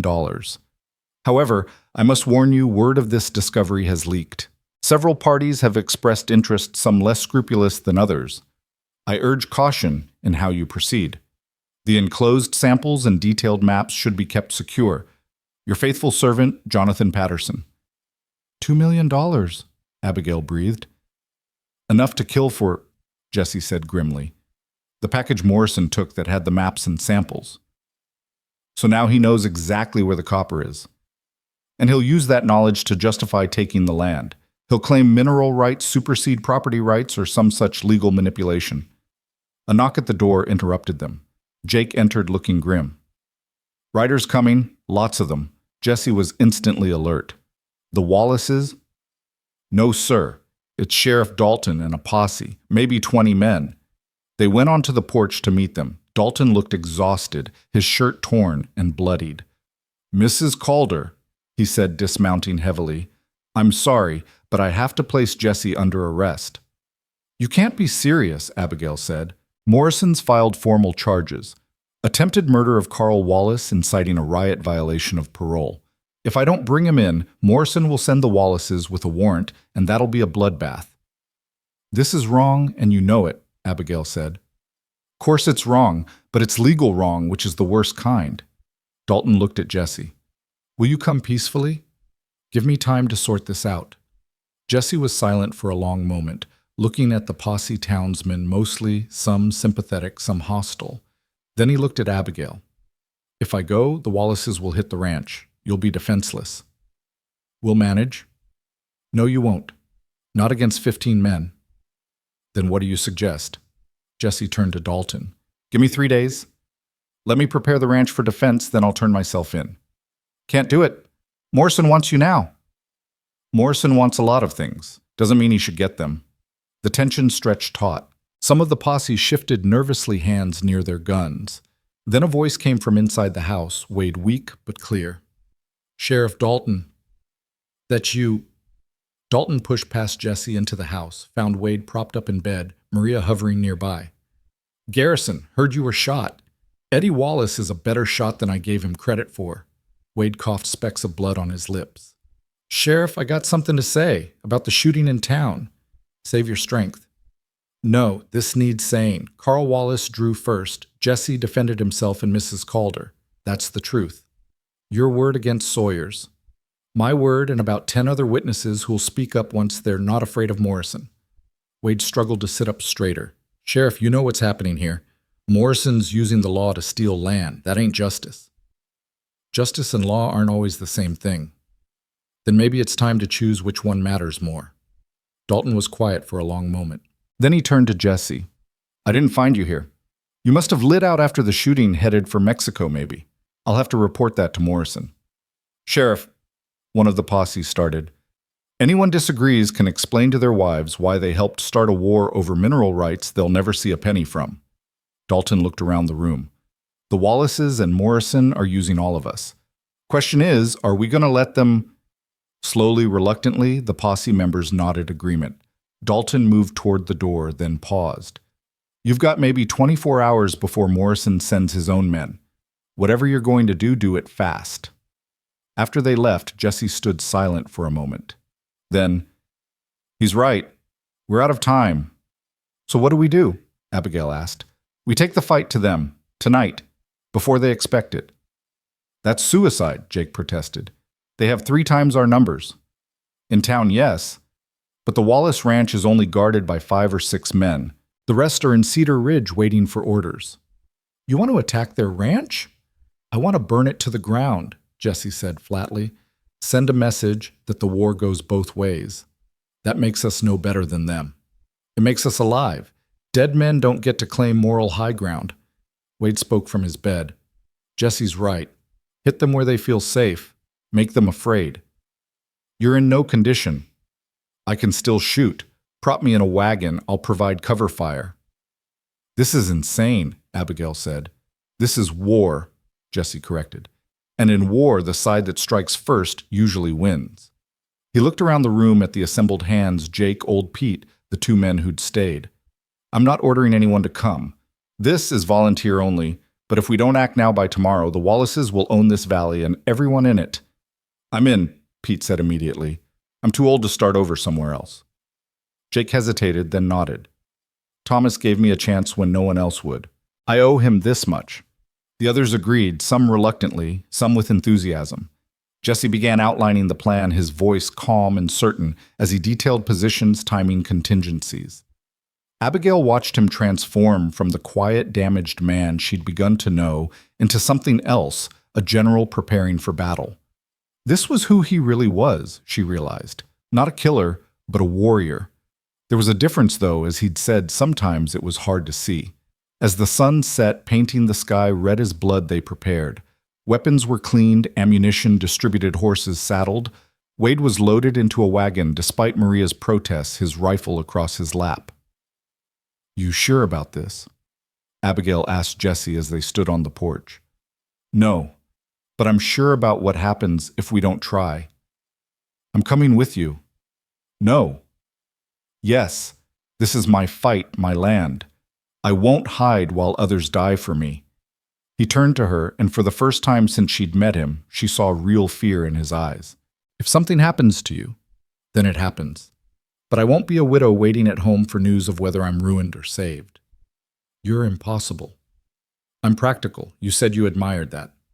That was before I realized it meant you'd insist on riding into gunfire. She touched his arm, felt him tense under her fingers. Jesse, I need to do this. For Thomas, for myself, for the future. Can you understand that? He covered her hand with his just for a moment. His skin was rough, calloused, warm. I understand. Doesn't mean I like it. You don't have to like it. Just keep me alive through it. That I can promise. As full dark fell, they rode out a small band against an empire led by a killer seeking redemption and a widow seeking justice. The Wallace Ranch lay 5 miles north, lights glowing like fallen stars in the darkness. Remember, Jesse said quietly as they approached. Quick and brutal. We're not here to fight fair. We're here to win. The attack began with fire, Jake and Pete setting the barn ablaze while Jesse and 2 others provided cover. The Wallace men came running from the bunkhouse, silhouetted against the flames' easy targets. Abigail stayed with the wagon, helping Wade spot targets reloading for him when his wounded side made it too painful. She tried not to think about the men falling under their guns, tried to see them as obstacles rather than people. There, Wade pointed. Eddie Wallace trying to flank Jesse. She fired without thinking, saw Eddie dive for cover. Her shot missed, but it drove him back, gave Jesse time to react. The fight was sharp but brief. Caught off guard, outnumbered by surprise, if not by bodies, the Wallace defenders scattered. 2 lay dead, others wounded, the barn fully engulfed. The house, Jesse called. Check the house. They found Bart Wallace in his study trying to burn papers. Jesse knocked him down, stomped out the flames, gathered what documents remained. You're a dead man, Calder, Bart snarled. Morrison will see you hang for this. Maybe, but your empire burns tonight either way. They heard horses approaching, reinforcements from town. Jesse grabbed the papers, shouted for retreat. They rode hard for home, the sky behind them glowing orange with destruction. Back at the Turner Ranch, they found unexpected visitors. Sheriff Dalton again, but this time with federal marshals. Mrs. Calder, one of the marshals said, tipping his hat. I'm Marshal Coleman. We received word about irregularities in territorial legal proceedings. From who? Jesse asked suspiciously. From the governor. Seems someone sent him evidence of Judge Morrison's corruption. Financial records correspondence with the Wallaces proof of bribes. Dalton smiled slightly. I might have had my deputy ride hard to the Capitol after the shooting this morning, with certain documents I've been collecting for months. You son of a bitch, Wade laughed weakly. You were playing a longer game. I took an oath to uphold the law, real law, not Morrison's version. Marshal Coleman surveyed the assembled group. I understand there was an incident at the Wallace Ranch tonight. Self-defense, Jesse said flatly. They've been threatening Mrs. Calder for weeks. That's not what the survivors are saying. The survivors are lying. The two men stared at each other, then Coleman smiled slightly. Good thing I haven't heard any reliable testimony yet. My investigation might take some time. Meanwhile, Judge Morrison is relieved of his duties pending federal review. The Wallaces are under arrest for the murder of Thomas Turner. We found interesting evidence in their papers. He held up a blood-stained survey map. Seems they had property belonging to a dead man. Hard to explain that innocently. Relief flooded through Abigail so hard she nearly fell. Jesse steadied her, his hand warm on her back. It's over, she asked. The legal part, Coleman said. The Wallaces still have men, still have grievances. This valley won't be peaceful for a while yet. We can handle that, Jesse said. I imagine you can. Coleman studied Jesse. You're the gunman. Heard about you. 7 men dead. Yes. Funny thing, every one of them needed killing from what I've learned. Sometimes the law needs men like you, men willing to stand in the gap between civilization and chaos. I'm no hero marshal. Didn't say you were. But you're here protecting what needs protecting. That counts for something. The marshals left with their prisoners, Dalton, with them to give testimony. The ranch felt suddenly quiet. The danger passed, but the echo of it remaining. Wade was moved back to bed, his wound seeping but stable. Maria fussed over him while he complained about the attention, though Abigail noticed he didn't try very hard to make her stop. She found Jesse on the porch watching the last glow fade from the northern sky where the Wallace Ranch burned. We did it, she said. You did it. I just provided the violence. Is that really how you see yourself, as just a weapon? It's what I am. It's what you were. Maybe it's time to consider being something else. He turned to look at her. Like what? Like a rancher, a husband, a man building something instead of destroying it. Your husband in name only, that was the deal. Deals can be renegotiated. The word hung between them heavy with possibility. Jesse reached out, brushed a smudge of soot from her cheek. His touch was gentle, careful, like she might break or disappear. You don't know what you're saying. I know exactly what I'm saying. I'm saying Thomas was right about you. I'm saying you're more than your worst moments. I'm saying maybe 2 broken people can make something whole. Abigail. It was the first time he'd used her given name. I'm not asking for love, Jesse. I'm asking for partnership, real partnership. Build this ranch with me. Make it something Thomas would be proud of. And if my past catches up, if more men come looking for the famous Jesse Calder, then we face them together, like we face the Wallaces.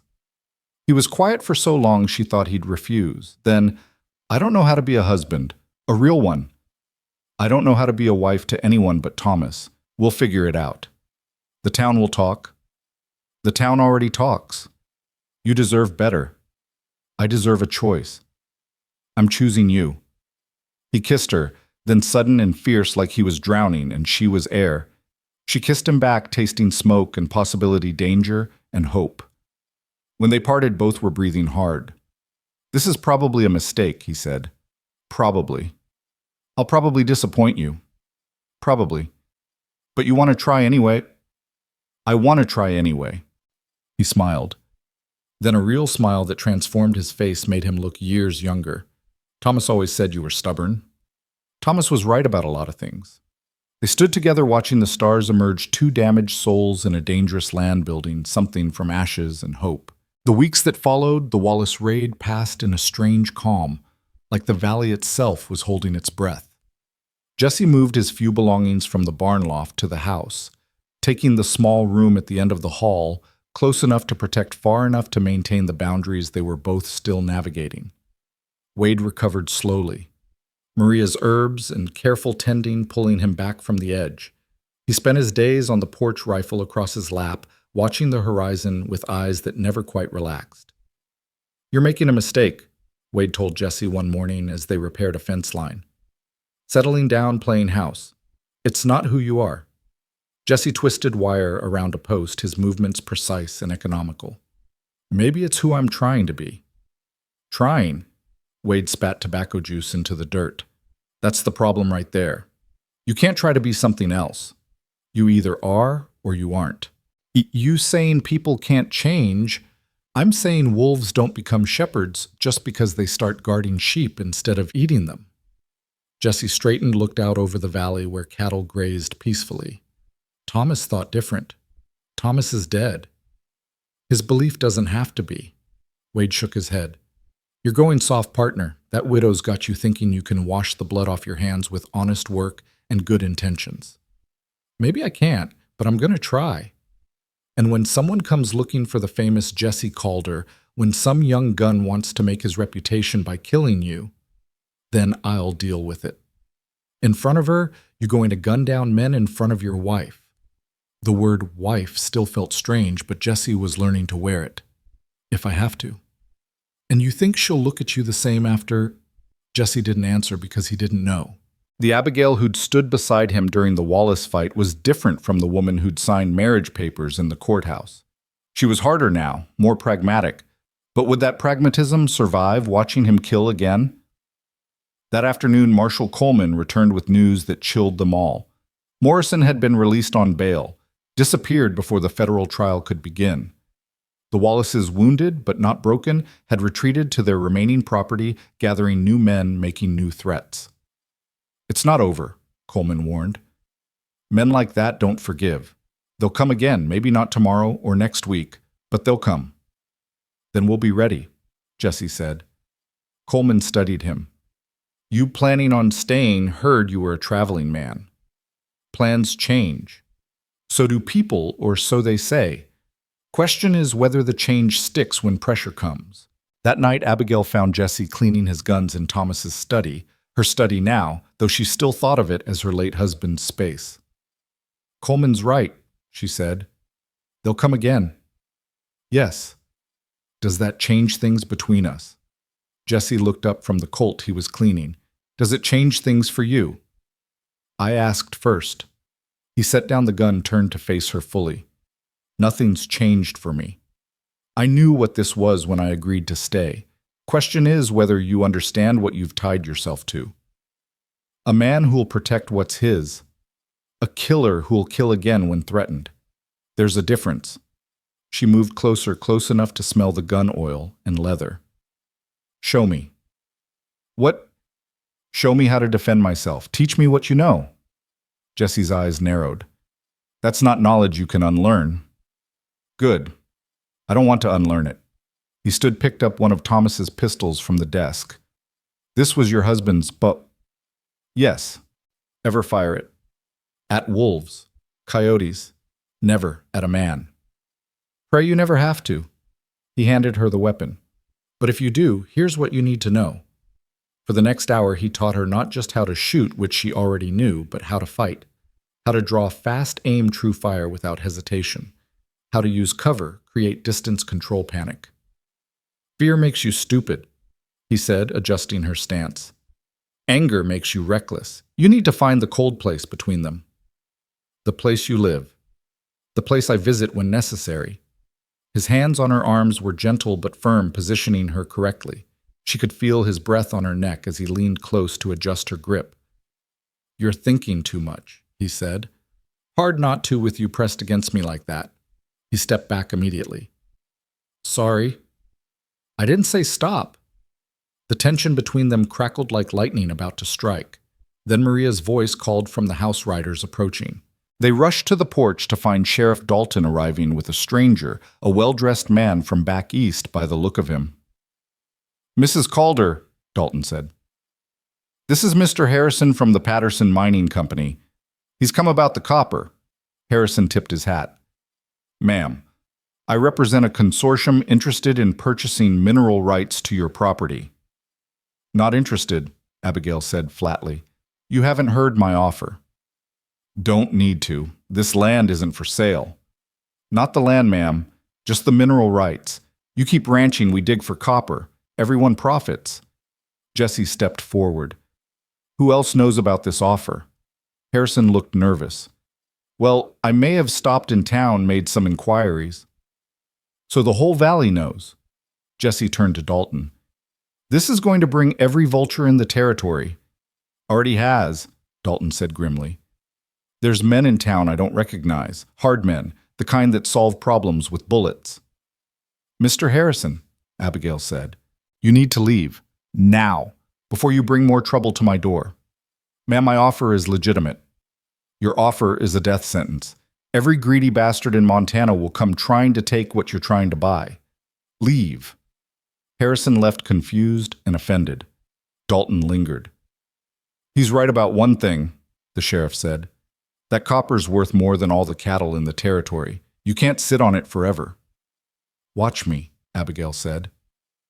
After Dalton left, Jesse found her in the kitchen, Maria teaching her to make Thomas's favorite stew. You could take the money, he said. Be rich, safe, move somewhere civilized. Is that what you want, civilization? I want you safe. I'm safe here, with you.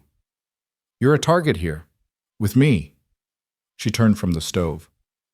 Jesse called her, are you trying to get rid of me? I'm trying to give you options. I had options. I chose you. You chose survival. Now you could choose something better. There is nothing better than building something real with someone who understands what it cost. Before he could respond, Wade burst in. We got problems, big problems. They followed him to the porch where Jake was holding a blood-soaked rider on a lathered horse. It's Tom Sanderson, Jake said, the boy who left. Tom was barely conscious, multiple gunshot wounds seeping through his shirt. They're coming, he gasped. 50 men, maybe more. Morrison's promised them shares in the copper. When? Jesse demanded. Tomorrow, dawn. They're going to burn you out, kill everyone. Tom coughed blood. I'm sorry I ran. Came back to warn you. Maria and Abigail got Tom inside, working frantically to stop the bleeding. Jesse gathered the men. 50 guns, Jake said, his face pale. We can't fight 50 guns. Not in a straight fight, Jesse agreed. But we don't fight straight. What do you propose? We make them come to us, channel them control the battlefield. He looked at Wade. You up for this? I can shoot. Can you ride? If I have to. Good, because we're going to need every trick we know. They worked through the night preparing defenses. Jesse had them dig rifle pits, set up crossfire positions, create funnel points where larger numbers meant nothing. Abigail worked alongside them, hauling ammunition, checking sight lines. You should leave, Jesse told her as dawn approached. Take Maria ride to town, and leave you to die defending my land. Better than dying beside me. She grabbed his shirt, pulled him close. Jesse called her, you listen to me. This is our land, our fight, our life. I'm not running, and if you suggest it again, I'll shoot you myself. He kissed her, then hard and desperate. Stubborn woman. Damaged man. We make a pair. We make a family. The word hung between them, heavy with meaning. Then the sun broke the horizon, and with it came the thunder of hooves. Morrison led them, his judge's respectability abandoned for the outfit of a would-be warlord. Beside him rode Bart Wallace, arm in a sling, but eyes burning with hate. Behind them, 50 hired guns spread out in a battle line. Mrs. Turner, Morrison called out, still refusing to acknowledge her married name. You have one chance. Surrender the property, accept my generous offer of safe passage, and no one dies. Go to hell, Morrison, Abigail shouted back. Have it your way. The attack began with rifle fire bullets slamming into the house, shattering windows. Jesse and the defenders returned fire from their prepared positions, picking targets carefully. The attackers had expected easy victory against a handful of cowboys. Instead, they met organized resistance. They're trying to flank us, Wade called out, firing from his position despite the pain it clearly caused him. Let them come, Jesse replied. He'd anticipated this set Jake and Pete in hidden positions on the flanks. The flanking force rode into a crossfire, men falling from saddles, horses screaming. The attack faltered, pulled back. They're going for the barn, someone shouted. Fire arrows arced through the air. The barn caught flames racing up dry wood. The cattle pen nearby bellowed in fear. Let it burn, Jesse ordered. Stay in position. Morrison's men charged again this time, concentrating on the front of the house. The rifle pits Jesse had dug proved their worth. Attackers fell while defenders stayed protected. But they were being overwhelmed by sheer numbers. For every man that fell, 2 more seemed to take his place. We can't hold, Jake gasped, blood running from a graze on his temple. We hold, or we die, Jesse replied, firing steadily. Then Abigail heard something horses from the south. More attackers. They couldn't defend another direction, but the riders that appeared weren't Morrison's men. They were townspeople, Sheriff Dalton, Marshal Coleman, shopkeepers, ranchers, even the banker, 20 men or more armed and determined. Thought you could use some help. Coleman called out as federal marshals taking position. The tide turned. Caught between 2 forces, Morrison's hired guns began to break. Some fled, some surrendered, some kept fighting and died for it. Jesse faced Morrison across 20 yards of blood-soaked ground. The corrupt judge had a gun in his hand, was raising it toward Abigail. No. Jesse moved without thinking, his draw faster than thought. His bullet took Morrison in the chest, sent him spinning into the dirt. Bart Wallace, seeing Morrison fall, tried to rally his remaining men. Wade shot him from his position, the outlaw's aim still true despite his wounds. Eddie Wallace, wounded and desperate, charged toward the house. Abigail stepped out, Thomas's pistol in her hand. She found that cold place Jesse had taught her about between fear and anger. Her shot was clean final. The battle ended as suddenly as it had begun. The surviving attackers threw down their weapons, hands raised. The ground was littered with bodies, the barn still burning, smoke climbing into the morning sky. Jesse found Abigail standing over Eddie Wallace's body, the gun still in her hand. I killed him, she said, her voice distant. You defended your home. Is that what you tell yourself about the men you've killed? Sometimes. Sometimes I don't tell myself anything. She looked at him, then really looked at him. Blood on his shirt, smoke in his hair, that 1,000-yard stare of a man who'd walked through hell. Is this what it's like being you? Yes. Does it get easier? No, but you learn to carry it. Marshal Coleman approached, surveying the carnage. Morrison's dead, the Wallaces too. This ends their claim on anything. There'll be others, Jesse said. Word's out about the copper. Maybe, but word's also out that the Turner Ranch, the Calder Ranch, isn't easy pickings. That counts for something.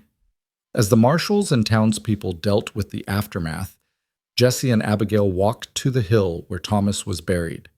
His headstone stood solid against the morning light. He would have hated this, Abigail said. The violence, the death. But he would have understood it. He knew what this land cost. Did he know about you really, what you were capable of? He knew enough. Knew I was dangerous, still gave me a chance. Why? Jesse was quiet for a long moment. Because he saw something I couldn't. Same thing you see, maybe. What's that? A man worth saving. She took his hand, their fingers intertwining his rough with gunpowder and blood, hers trembling but strong. I need to tell you something, she said, about Thomas, about our marriage. You don't owe me explanations. I owe you truth. Thomas was a good man, but we weren't. She struggled for words. He loved me, but like a prize, something to protect and display. He never saw me as a partner, never trusted me with the hard truths. And now I'm standing in a battlefield beside a killer, and I feel more myself than I ever did in 7 years of proper marriage. That should worry you. It doesn't. What worries me is what comes next. Jesse turned to face her fully. What do you want to come next? I want to build something, not just a ranch, but a life, a real life, with you. I don't know how, neither do I, but we'll figure it out. She touched his face, her thumb tracing the scar. Together. Wade approached limping but upright. Not to interrupt this touching moment, but we've got decisions to make. The barn's gone, half the ranch hands are wounded or fled, and every ambitious bastard in the territory now knows about the copper. You leaving? Jesse asked. Wade looked uncomfortable. Thought I might stick around a while, just till things settle. Maria says I need rest to heal properly. Maria says that, does she? Abigail smiled, the first real smile she'd managed all day. And you always do what Maria says. Woman knows her way around a bullet wound and makes the best tamales I've ever had. So you're staying for the tamales? Among other things. Wade looked at Jesse. That all right with you, partner? It's not my call. This is Abigail's ranch. Our ranch, she corrected. And yes, Wade, you can stay. We'll need all the help we can get rebuilding. Over the following days, the ranch transformed into something new. The burned barn was cleared, plans drawn for a better one. New hands were hired, men. Coleman vouched for men looking for honest work. The copper mine representative returned this time with federal protection and a more reasonable offer. After long discussion, Jesse and Abigail agreed to a limited partnership. They'd control the mining operation, take the lion's share of profits, and maintain the ranch. We'll be rich, Abigail said, looking at the contracts. We'll be targets, Jesse corrected. Wealth draws trouble. Then we'll handle trouble, like we always do. Tom Sanderson survived his wounds, chose to stay and work. I ran once, he said. Won't run again. Jake, proven in battle, became foreman in truth as well as title. The ranch hands who'd fought were given raises stakes in the growing operation. One evening, a month after the battle, Jesse found Abigail in what had been Thomas's study, now truly hers. She was writing in a ledger, planning for the future. You look content, he observed. I am content. For the first time in, maybe ever. Even after everything, the violence, the death. Because of everything. I know who I am now, what I'm capable of. She set down her pen. Do you regret it staying? No. But I know what I am. That doesn't change just because I'm playing rancher. You're not playing anything. You're building something. With blood on my hands. With skilled hands, protective hands. She stood moved to him. Gentle hands when you choose. He caught her hands in his. Abigail, I know what you are, Jesse. I've seen you kill. I've killed beside you. That's not all you are. It's enough of what I am. Then I accept that part too. That night, for the first time, Jesse didn't return to his separate room. They came together like survivors of a shipwreck, desperate and grateful, finding in each other something they'd never thought to have, not just desire, but understanding. Not just partnership, but possibility. Later, lying in the darkness, Abigail traced the scars on his chest knife wounds. Bullet holes, the map of a violent life. Do they hurt? She asked. Sometimes. When the weather changes. The invisible ones. Always. Thomas had no scars. I used to think that made him pure, untouched by the world's darkness. It made him naive. It made him dead. She was quiet for a moment. I loved him, you know, but it was a careful love, safe. This thing with you? This thing with me is dangerous. Everything worth having is dangerous out here. A knock at the door interrupted them, Wade's voice urgent. Jesse, we've got a visitor. You need to see this. They dressed quickly, found Wade on the porch with his gun drawn. A lone rider sat on a horse at the gate, hands raised. I'm looking for Jesse Calder, the rider called out. Who's asking? Jesse replied, his own gun appearing in his hand. My name's Sam Carter. Sheriff Whitmore from Kansas sent me. Said if anything happened to him, I should find you. Jesse tensed. Whitmore was the sheriff from the town where Jesse had killed those 3 men, the rapists. A good man who'd let Jesse go instead of arresting him. Whitmore's dead. 3 months now, shot by the Dixon gang, but he left something for you. Said you'd understand. The rider slowly reached into his saddlebag, pulled out a wrapped package. Jesse approached carefully, took it, unwrapped it. Inside was a sheriff's badge and a letter. By lamplight, Jesse read aloud, Jesse, if you're reading this, I'm dead and Sam's found you. The boy's got nowhere else to go. He's my nephew, orphaned now twice over. He's 15 good with horses, better with a gun than he should be. He needs what I couldn't give him, a father who understands darkness but chooses light anyway. I know you'll say you're not the right man for this. You're wrong. A man who kills to protect the innocent is exactly who this boy needs. The badge is yours if you want it. This territory needs lawmen who aren't afraid to stand between civilization and chaos. Think about it. Your friend John Whitmore. Sam Carter, dismounted, stood awkwardly in the lamplight. He was tall for 15, lean, with eyes that had seen too much. I can work, he said. Don't need charity, just need a place. You know what I am? Jesse asked. What I've done? Sheriff Whitmore told me.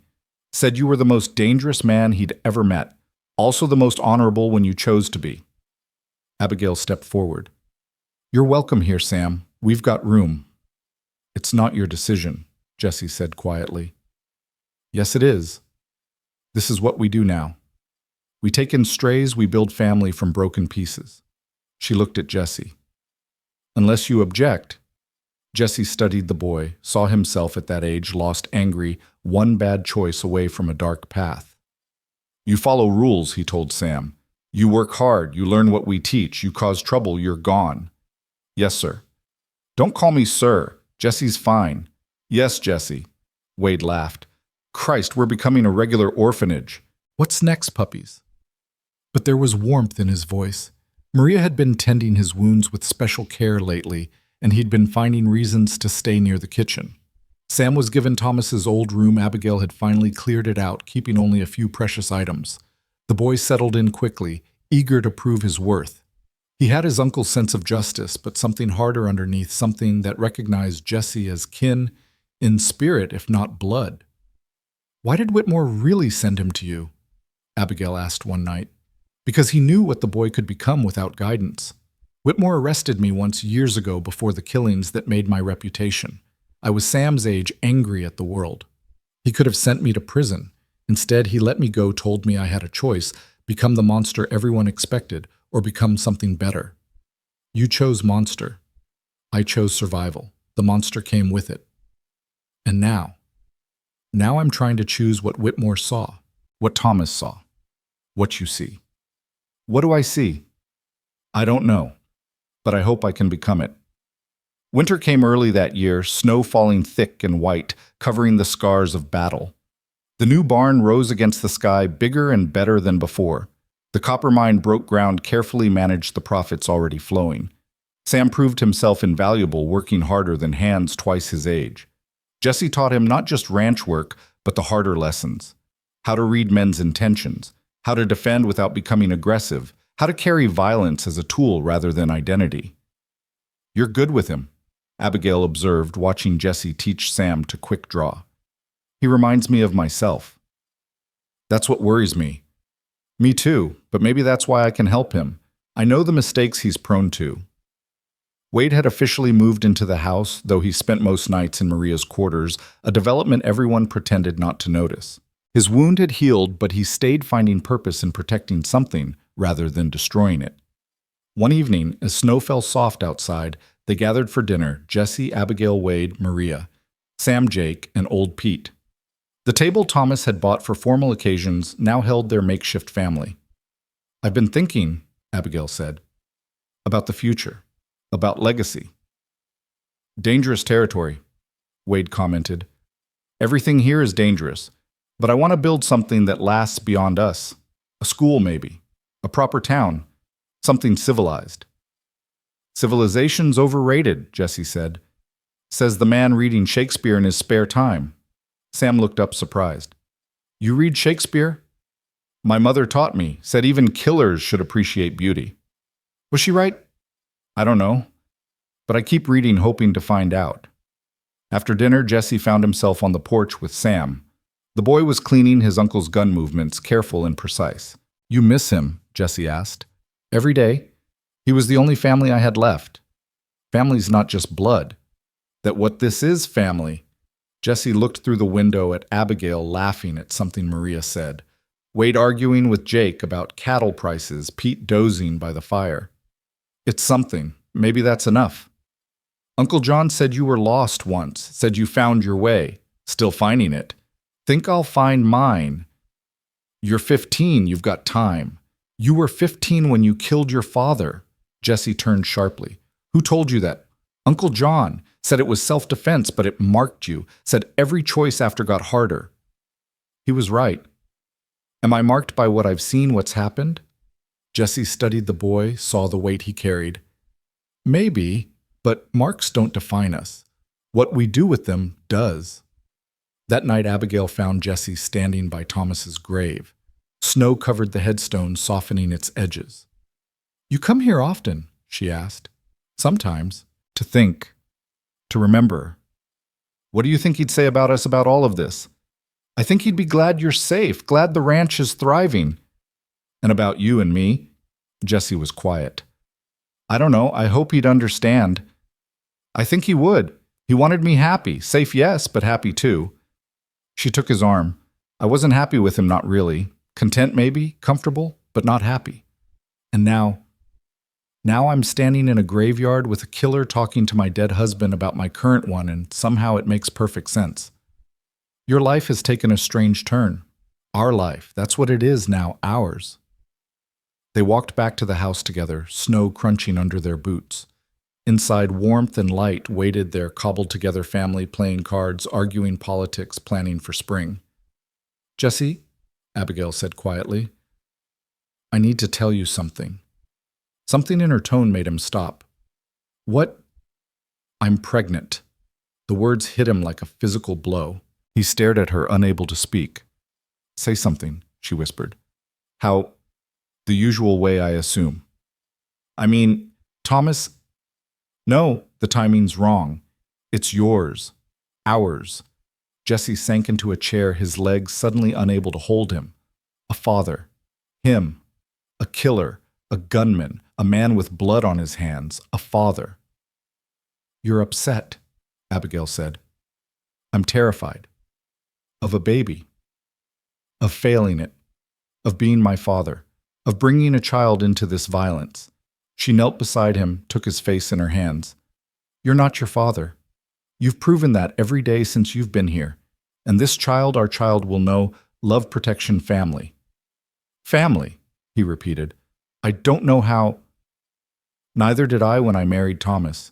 Neither did I when I married you. We learn Jesse. We become what we need to be. What if what I am isn't enough?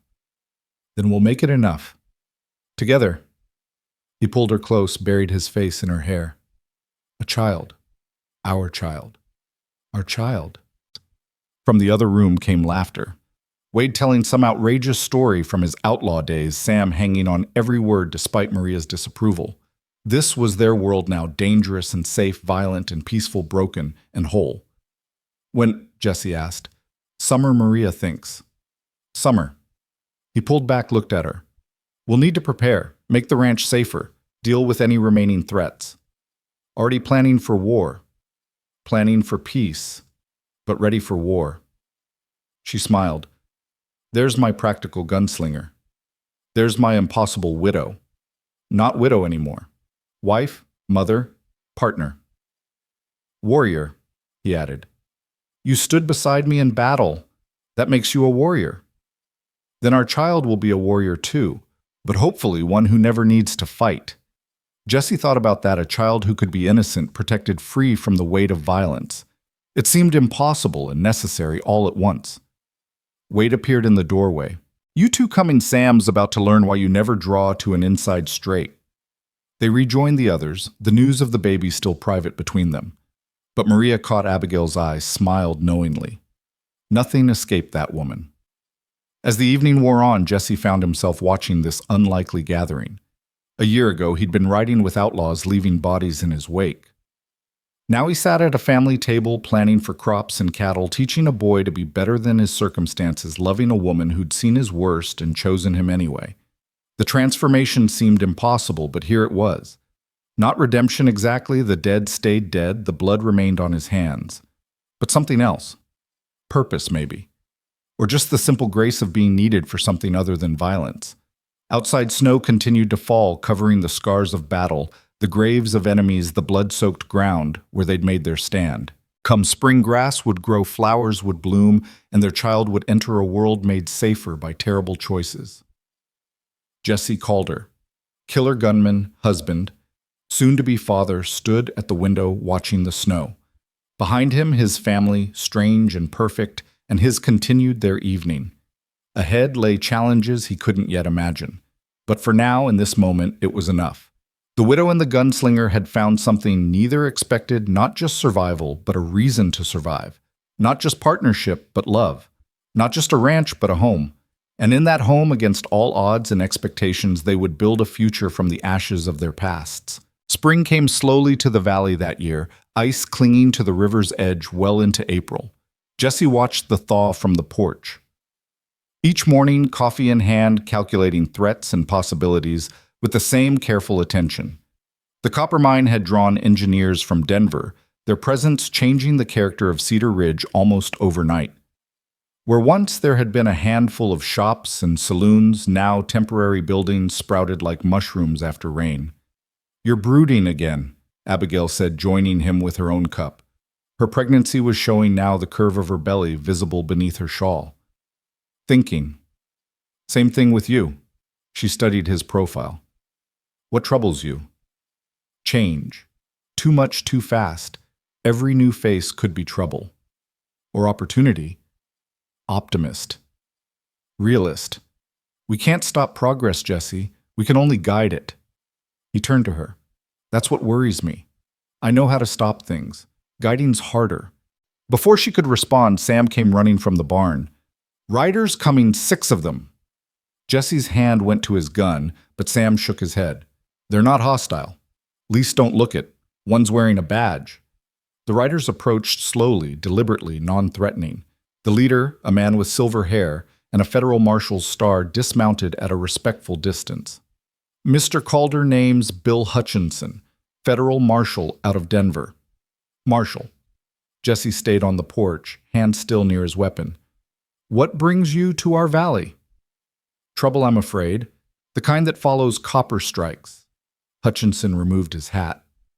"May we speak privately?" Jesse glanced at Abigail, who nodded slightly. "Come inside. Your men can water their horses at the trough." In the study, Hutchinson laid out his concerns with the efficiency of a lawman who'd seen too much. "The Patterson Mining Company's legitimate, but they've attracted attention. There's a group calling themselves the Colorado Company moving into the territory. They're buying up mineral rights through intimidation, and worse." "Morrison's people?" Jesse asked. "No, though they've hired some of his surviving guns. These are bigger players. Eastern money political connections. They've already taken 3 mines in Colorado through legal manipulation and violence. And you're here because your mine is their next target, and because—" Hutchinson paused, choosing his words carefully. "Because certain people in Washington believe Jesse Calder might be interested in a different kind of job." "I have a job. I'm a rancher." "You're a gunman playing rancher. There's a difference." Hutchinson held up a hand before Jesse could object. "I'm not judging. God knows the frontier needs men willing to get their hands dirty. That's why I'm here." He pulled out a document. "Territorial Deputy Marshal. The position's yours if you want it. Legal authority to protect not just your ranch, but the whole valley." "A badge?" Jesse almost laughed. "You want to pin a badge on a killer. I want to pin a badge on a man who understands violence but uses it judiciously. Someone who can stand between civilization and chaos." "I've been chaos more than civilization." "Maybe, but Sheriff Whitmore thought different. He wrote letters, Mr. Calder. To judges, marshals, anyone who'd listen, said you were the kind of man the law needed, even if the law didn't know it yet." Jesse stood, walked to the window. In the yard, Sam was working with a young horse patient and steady. Wade sat on the fence offering advice. Maria hung laundry while humming. His family, his world built on blood and choices. "What's the real reason?" he asked. "Why me? Why now?" Hutchinson sighed. "Because the Colorado Company has hired Ben Thornton." The name hit Jesse like cold water. Thornton. The one man he'd never faced, never beaten. They'd crossed paths twice, both times walking away rather than drawing. Professional courtesy among killers. Thornton's coming here. Within the week, our sources say. He's been promised $10,000 to clear the way for the Colorado company. Clear the way. Jesse turned from the window. You mean kill me? Among others, your wife certainly. Anyone who stands in their way. The threat to Abigail changed everything. Jesse looked at the badge on Hutchinson's desk, its weight both literal and metaphorical.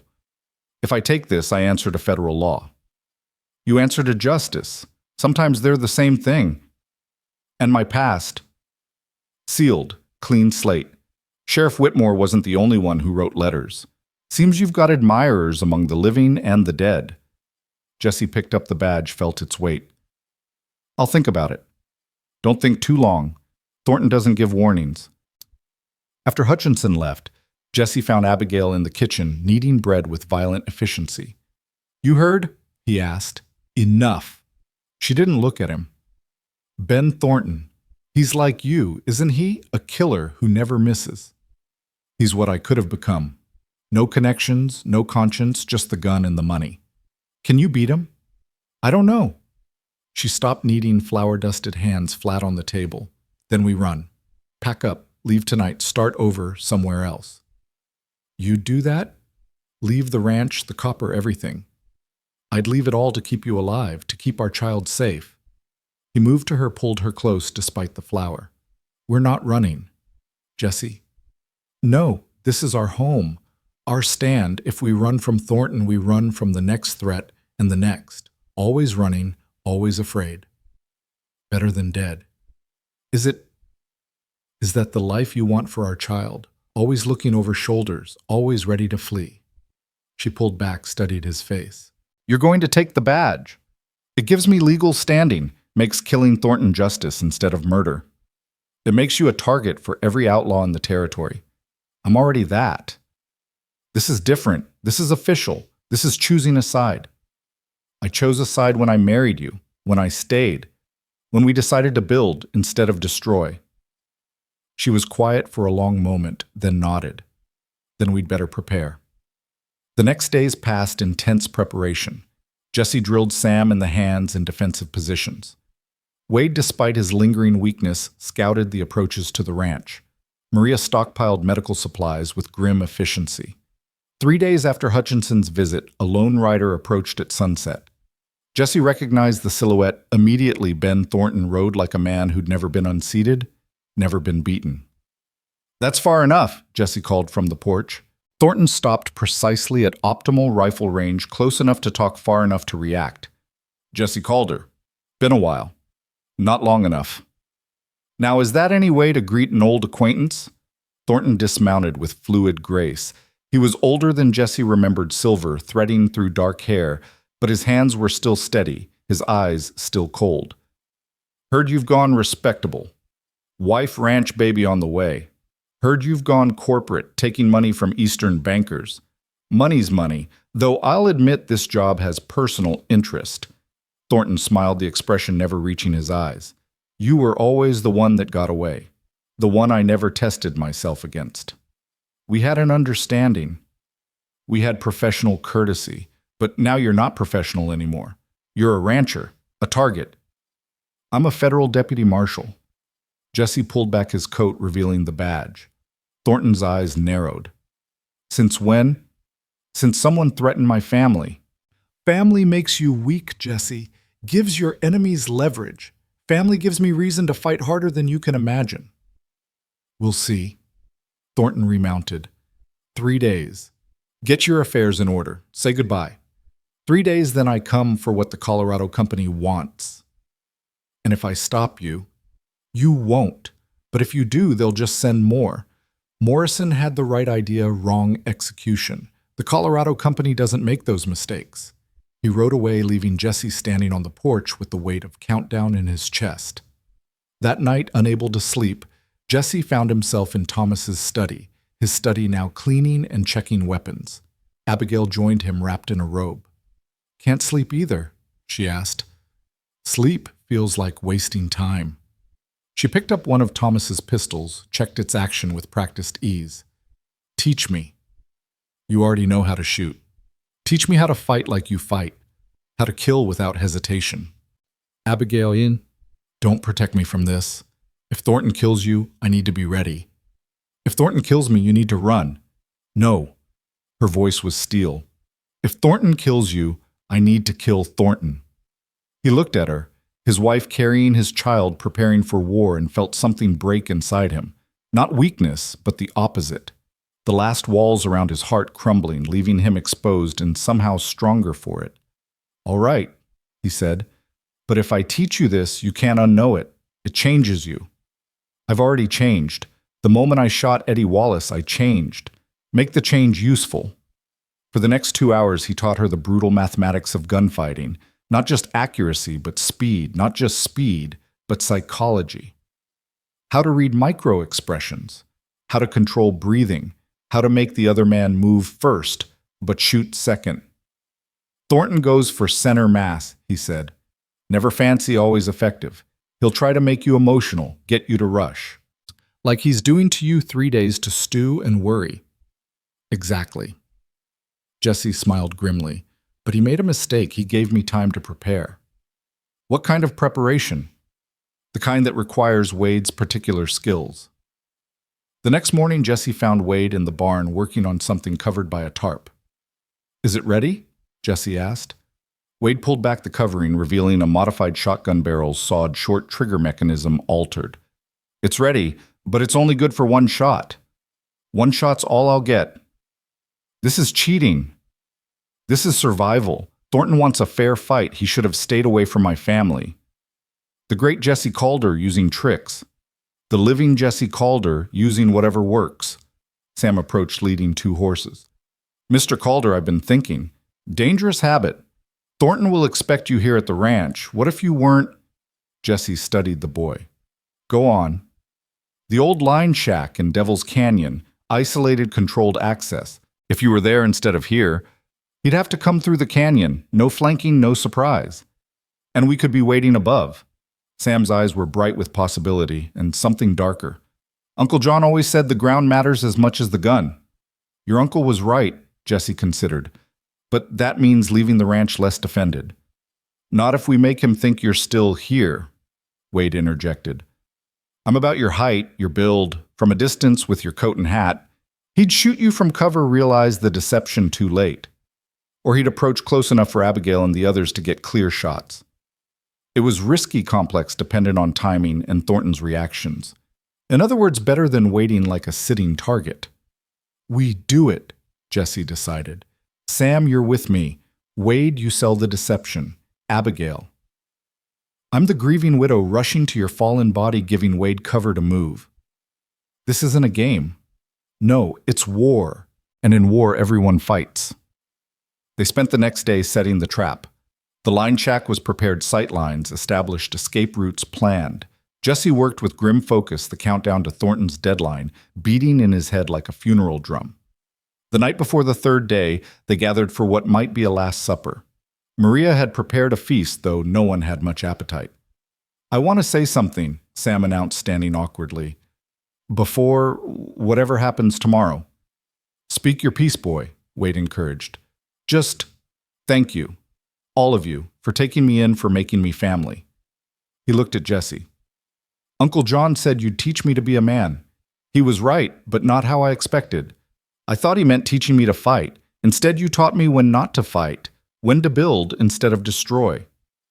Haven't taught you enough if you think tomorrow's building is better than destroying, Jesse said quietly. Tomorrow's protecting. That's different.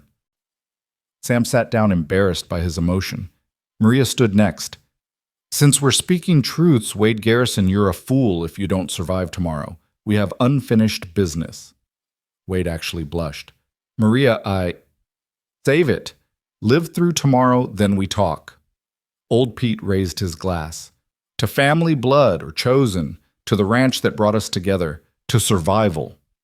They drank, even Abigail taking a small sip despite her condition. Later, alone in their bedroom, Jesse held Abigail close, memorizing the feel of her, the scent of her hair, the sound of her breathing. If tomorrow goes bad, he started. It won't. But if it does, then I'll raise our child to know their father was a man who stood for something, who protected what he loved. Tell them, he struggled for words. Tell them I wasn't always good, but I tried to be better. Tell them yourself. After you kill Thornton, and we live boringly ever after. Boringly? Wonderfully boringly. Cattle and crops and children and no one trying to kill us. Sounds like heaven. Sounds like the life we've earned. Dawn came gray and cold mist rising from the valley like the earth's own breath. Jesse dressed carefully. Dark clothes Thomas's own gun belt alongside his own weapons. The modified shotgun Wade had prepared was wrapped in oilcloth, hidden but accessible. Remember, he told Wade, sell it, make him believe. I've been pretending to be you for years, Wade grinned, the competent version anyway. They clasped hands, maybe for the last time.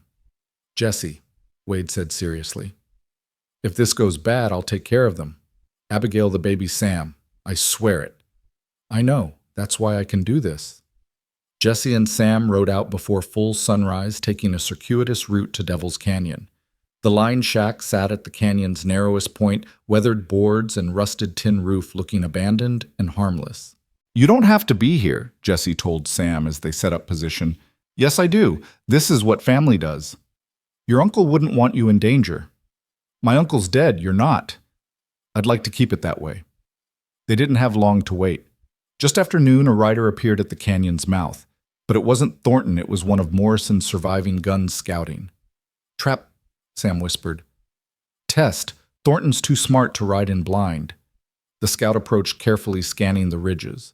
Jesse let him come, let him see the apparently empty shack. The man turned, rode back the way he'd come. An hour later, Thornton arrived. But not alone, 3 men with him spread wide rifles ready. Change the rules, Jesse called out. Insurance, Thornton replied. You've got that badge now, means you might have federal backing. Just me. And the boy in the rocks above. Yes, I see you, son. Come down before my men get nervous. Sam looked at Jesse, who nodded slightly. The boy climbed down, hands visible, but near his gun. Sam Carter, Thornton observed. Whitmore's nephew. Heard you were fast. Fast enough. We'll see. Thornton dismounted. Here's how this plays. You and me, Jesse.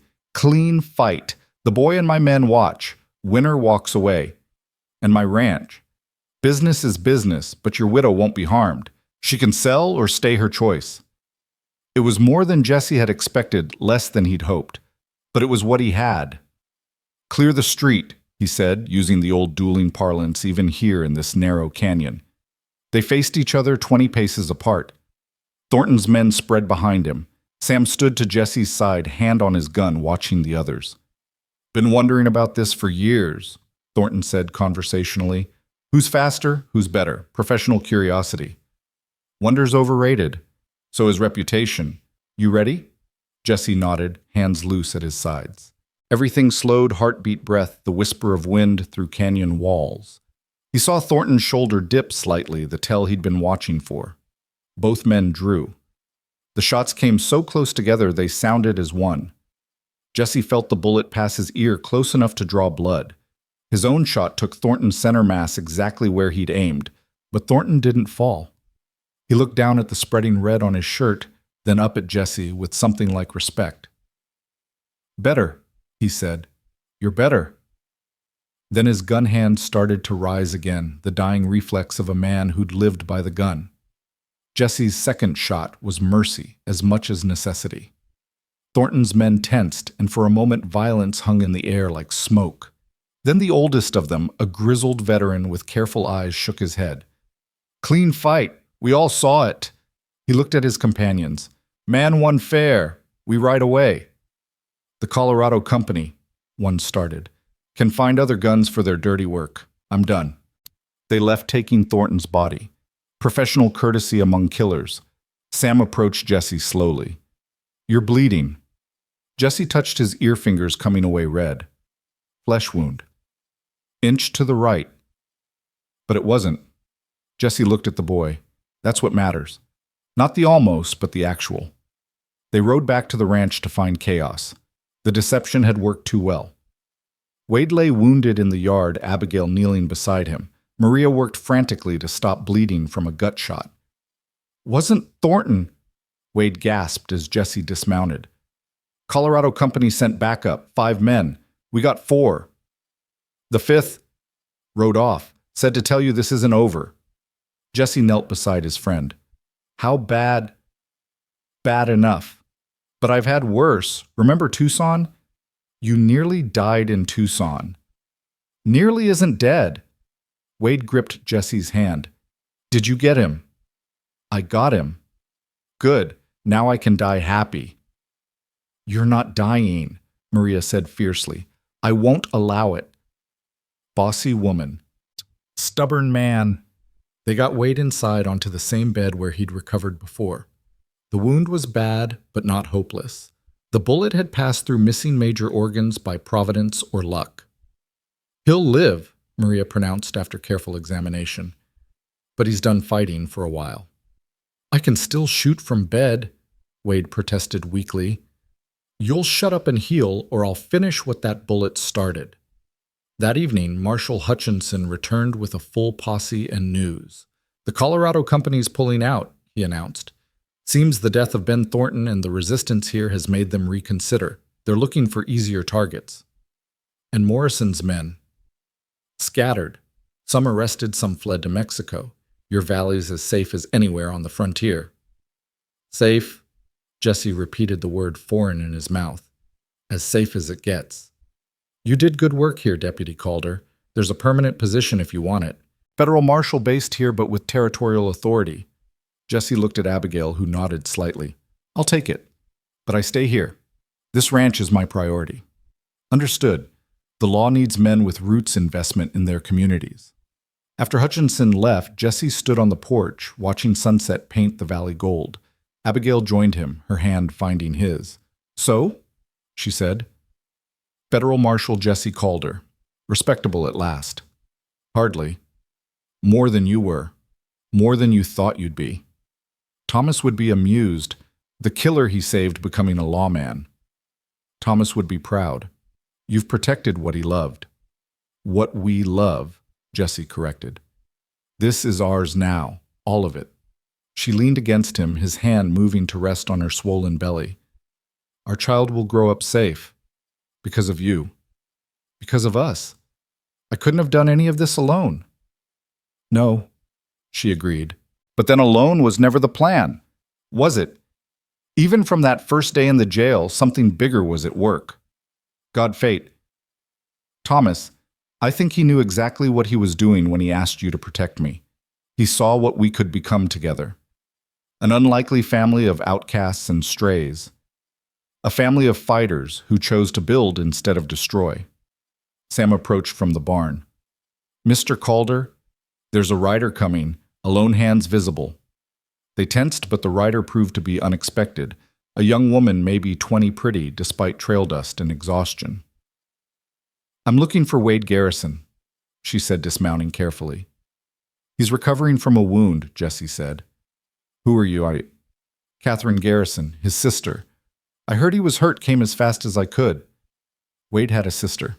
In all their years riding together, he'd never mentioned family. Jesse led her inside to Wade's room. Katie, Wade's voice was weak but shocked. What are you doing here? Saving your worthless hide, apparently. She moved to his bedside, tears threatening. You stupid, reckless man, you promised you'd stay safe. I promised I'd stay alive. Different thing. Maria entered with fresh bandages, stopped short at the sight of another woman at Wade's bedside. Maria, this is my sister Catherine. Katie, this is Maria. She's the woman who's keeping him alive, Maria said firmly, and who'll thank you not to upset him while he's healing. Catherine studied Maria with sharp intelligence. You're the one he wrote about, the one who makes him want to be better. He wrote, Maria's voice softened. Every week for the past month, didn't he tell you? Wade had the grace to look embarrassed. Man's got to have some secrets. The two women sized each other up. Then Catherine smiled. Take care of him. He's an idiot, but he's my idiot. Our idiot, Maria corrected, and something passed between them, an understanding that transcended rivalry. That night, with the ranch settling into unprecedented peace, Jesse lay beside Abigail, feeling their child move under his hand. "What are you thinking?" she asked. "About tomorrow. About all the tomorrows after. We fought so hard just to survive. What do we do when survival's no longer in question? We live, we raise our children, we build that school I mentioned, we make this valley something special. Children plural. You didn't think we'd stop at one. I hadn't thought that far ahead. Start thinking. We've got time now." Time. Such a simple word, such a precious gift. Time to build, to grow, to become more than their violent beginnings. A knock interrupted them. Sam urgent, but not panicked. "Mr. Calder, there's something you need to see." They followed him to Thomas's grave, where a figure knelt in the darkness. An old man, weathered and worn, holding a hat in gnarled hands. "Can I help you?" Jesse asked, hand near his gun out of habit. The man looked up and Abigail gasped. There was something familiar in those eyes, the set of that jaw. "Abigail," the man said. "I'm sorry. I'm so sorry." "Thomas," she whispered. "But you're dead. I buried you." The man shook his head. "Not Thomas. His brother, James Turner. The man you buried. God forgive me, it was my son, Timothy." The world seemed to tilt. Jesse steadied Abigail as she swayed. "Explain," Jesse commanded. "Now." James Turner stood slowly, painfully. 20 years ago, Thomas and I ran a gang in Texas. The Turner brothers, they called us. We robbed, we killed. We were everything. Thomas told you he wasn't. Then one job went wrong. A child died. My fault. I was drunk, fired wild. Thomas couldn't forgive me, couldn't forgive himself. He took his share and disappeared, came here, became the man you knew. And you? I kept running. My boy Timothy grew up wild, angry. When he learned about Thomas, about the money we'd hidden, he came here. Tried to blackmail his uncle.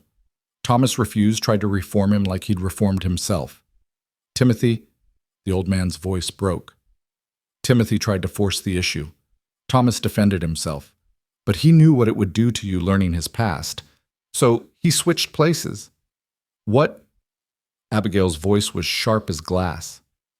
Thomas put his own identification on Timothy's body, walked away. He's alive, Abigail, living in Mexico under Timothy's name. He thought it was better you believe him dead than know him as a killer. Where? Jesse's voice was dangerous. Where exactly? I don't know. He contacts me through lawyers, sends money for Timothy's children, his way of making amends. Abigail pulled free from Jesse's support, stood straight despite the shock. He let me grieve, let me struggle, let me nearly lose everything rather than face truth. He thought he was protecting you. He was protecting himself. She looked at the grave, not Thomas's grave, his nephew's, a stranger's. All these months I've been mourning a lie. Abigail, Jesse started. No, I need... She walked away toward the house, leaving Jesse with James Turner and a shattered understanding of everything. You should go, Jesse told the old man. I have more to tell. About the copper, about why the Wallace is really... Tomorrow, if she wants to hear it. Tonight, go. Turner left and Jesse found Abigail in their bedroom, sitting on the bed, hands folded over her belly. 7 years, P, she said. 7 years of marriage to a man I didn't really know. You knew who he became. That matters. Does it? He could have trusted me with his past. Instead, he chose the lie. Even in death, fake death, he chose the lie. Jesse sat beside her. I'm not defending him, but I understand the impulse. The weight of what you've done, the fear that knowing will destroy what you've built. You told me. About your father, your past. After he was dead. After I had no choice. She looked at him then. Would you have told me if Thomas Timothy, whoever that body was, hadn't died? I don't know. Maybe not. The man you met in that jail wasn't looking for redemption or confession. He was looking for an ending. What changed? You. You changed everything. He took her hand. Thomas ran from his past. I'm trying to face mine. There's a difference. Is there, or is it just a different kind of running? Before he could answer, Sam burst in. Fire. The barn's on fire. They rushed outside to find the new barn ablaze, flames reaching toward the stars. But this wasn't an attack in the fire's light. They could see a lone figure throwing more fuel on the flames. "That's James Turner," Sam said. "He's burning his own son's grave marker."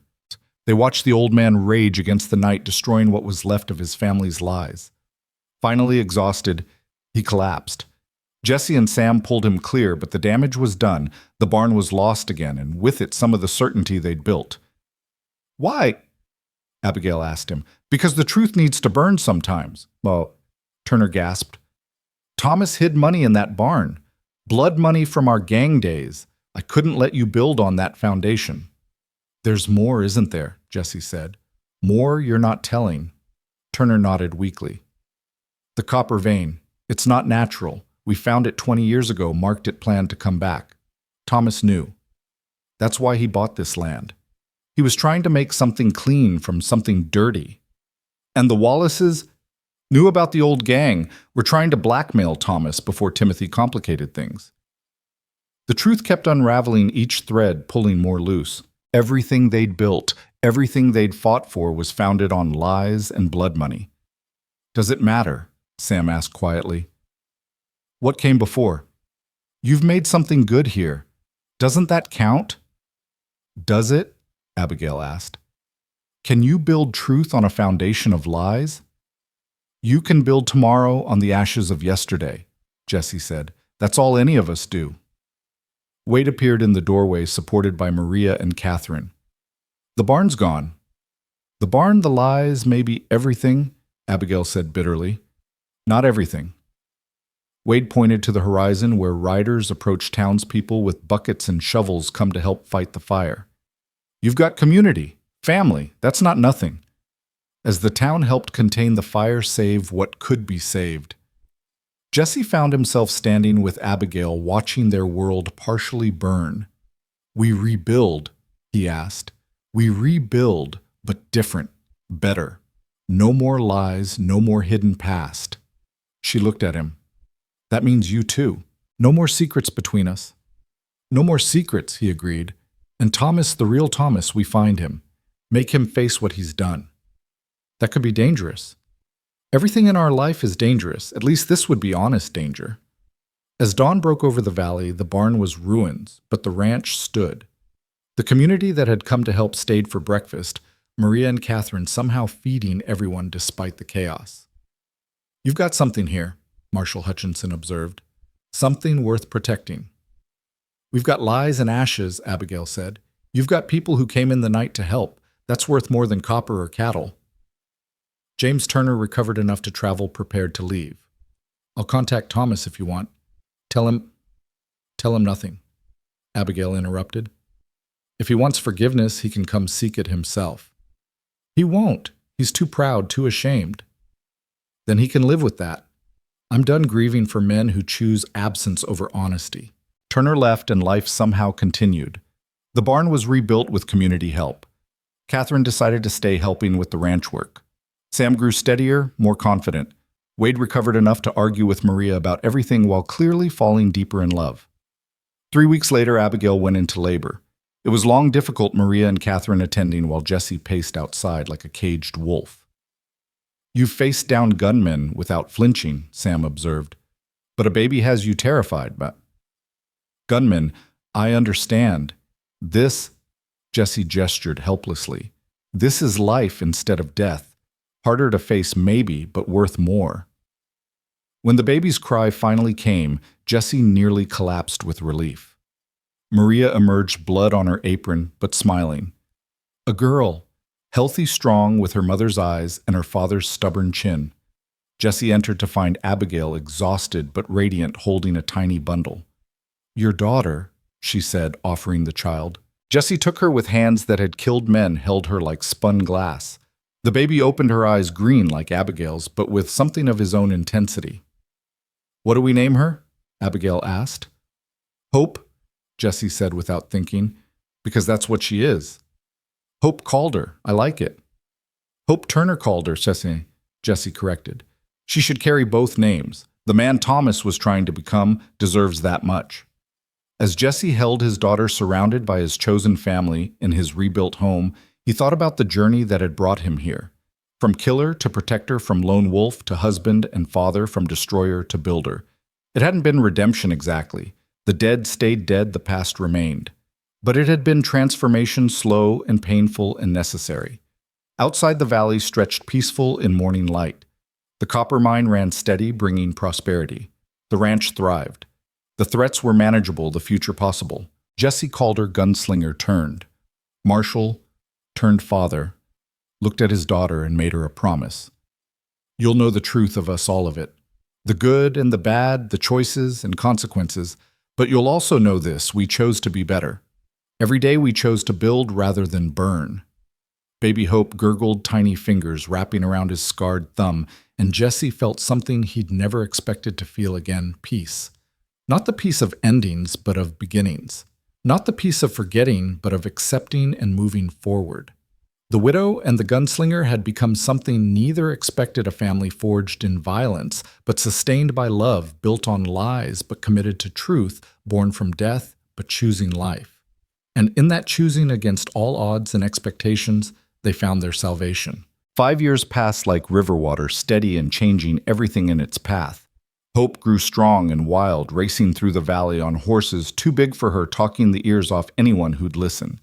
She had her mother's fierce spirit and her father's watchful eyes, a combination that kept Jesse perpetually caught between pride and worry. The ranch had become an empire of sorts, not just cattle and copper, but a community center. The school Abigail had dreamed of stood near the main house, teaching children from across the valley. Wade and Maria had married their own twins, adding chaos to the growing household.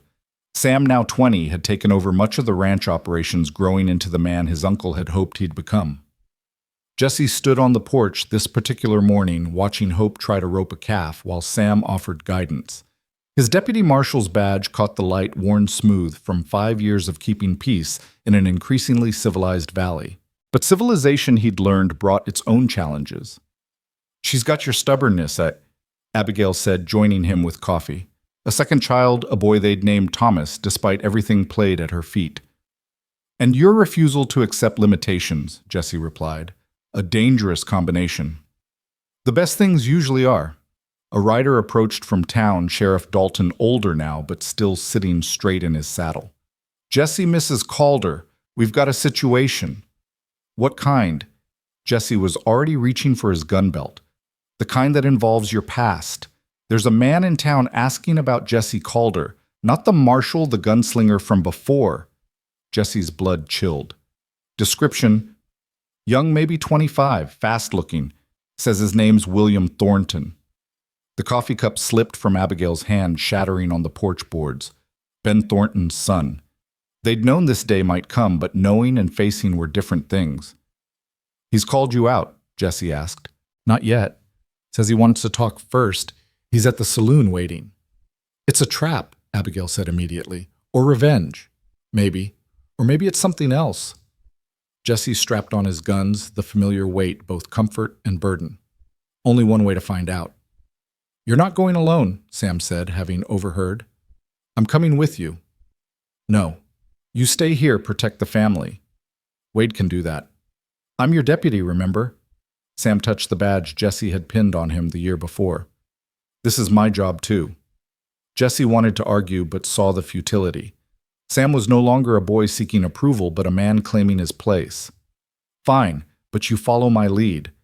The ride to town felt like traveling backward through time.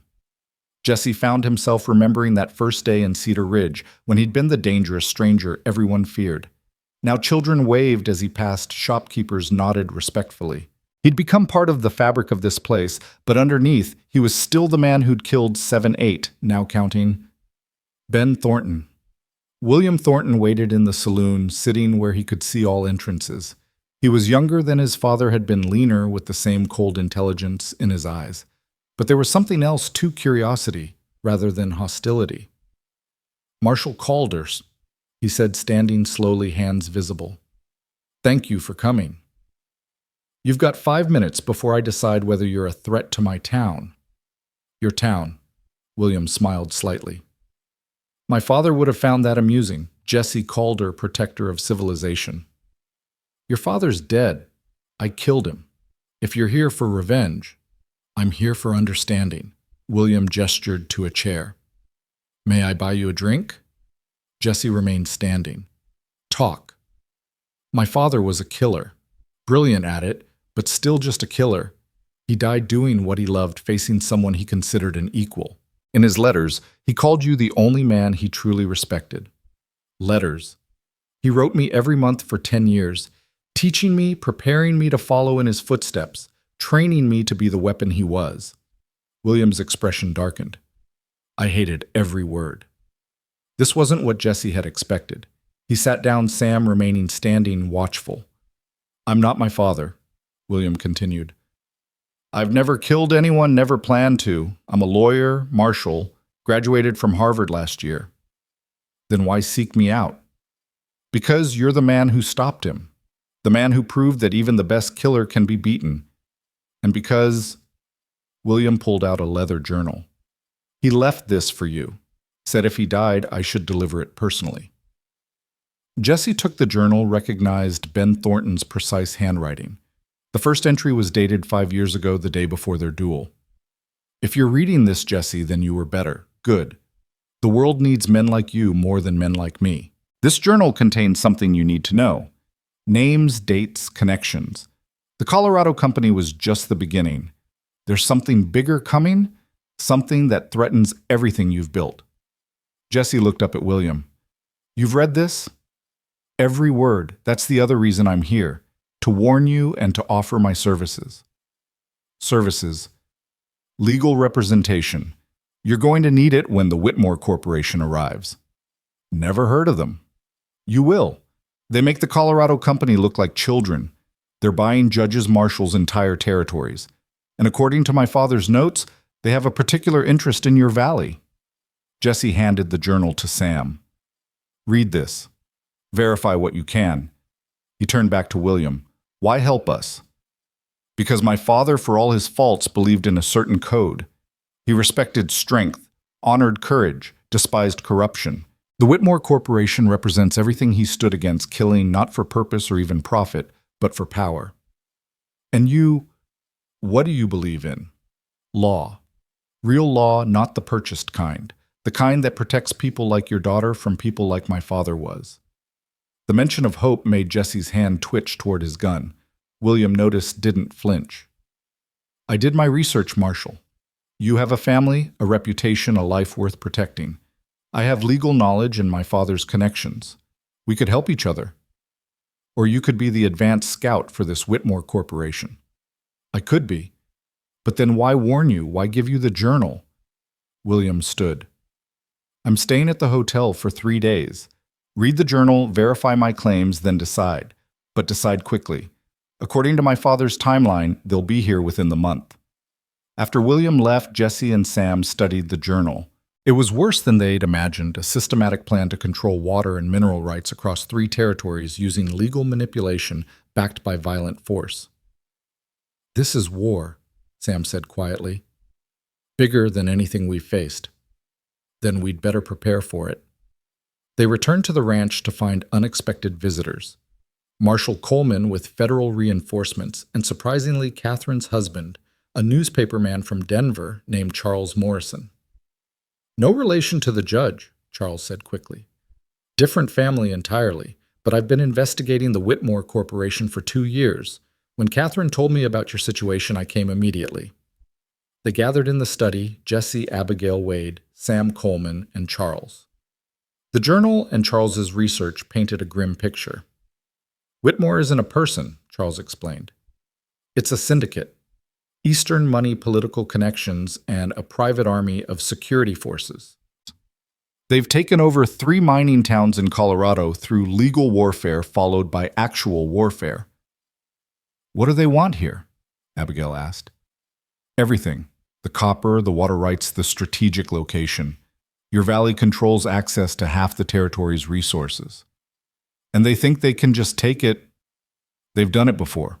They arrive with lawyers and paperwork claim prior rights or find legal technicalities. When that fails, accidents happen. Fires, raids, contaminated water supplies. Jessie stood paced to the window where Hope was playing with her brother. How do we fight something like that? You don't, Coleman said grimly. You survive it, or you surrender to it. There's a third option, William Thornton said from the doorway. He'd followed them bold as brass. You beat them at their own game. Wade had his gun out instantly, but Jesse raised a hand. Let him talk. They're expecting resistance, William said. Armed resistance they can crush, legal resistance they can buy. But what if you offered them something else? Capitulation. Abigail's voice was ice. Partnership, or the appearance of it. Let them come in, set up their operations, then use their own legal framework against them. You're suggesting we invite the enemy in. I'm suggesting you control the terms of engagement. My father taught me that terrain matters more than numbers. Legal terrain is still terrain. Jesse studied the young man, looking for deception, finding only earnestness. You'd help us against your father's associates. My father's dead. His associates mean nothing to me, but law justice, that means everything. Pretty words from a Thornton, Wade said. Pretty words from a reformed outlaw, William countered. People change, Mr. Garrison. Sons don't have to become their fathers. That hit close enough to home that Jesse made a decision. 3 conditions.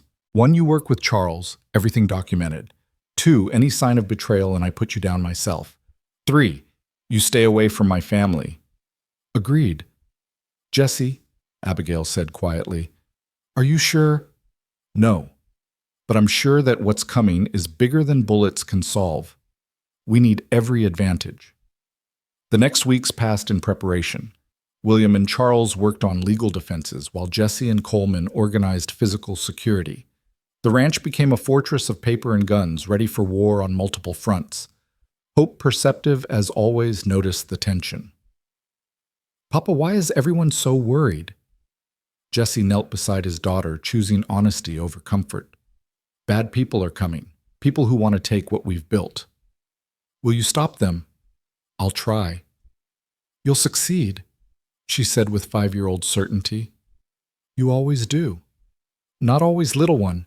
Sometimes the best we can do is minimize the damage. Mama says you're a hero. Mama's biased.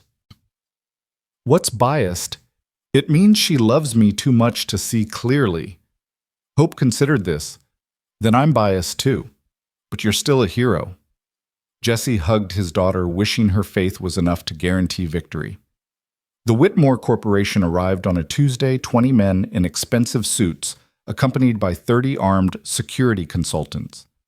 Their leader, a man named Josiah Whitmore himself, set up office in Cedar Ridge's best hotel.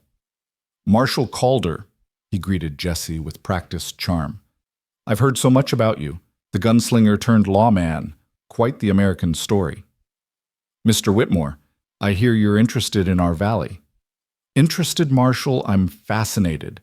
Such potential here. With proper development, this could be the jewel of the territory. It's already jeweled enough for those of us who live here. Ah, but think bigger. Railways industry, prosperity for all. Prosperity for Whitmore Corporation, you mean? Whitmore smiled cold as winter. They're not mutually exclusive. The first legal salvo came 3 days later, a claim that the original Spanish land grant superseded all current ownership.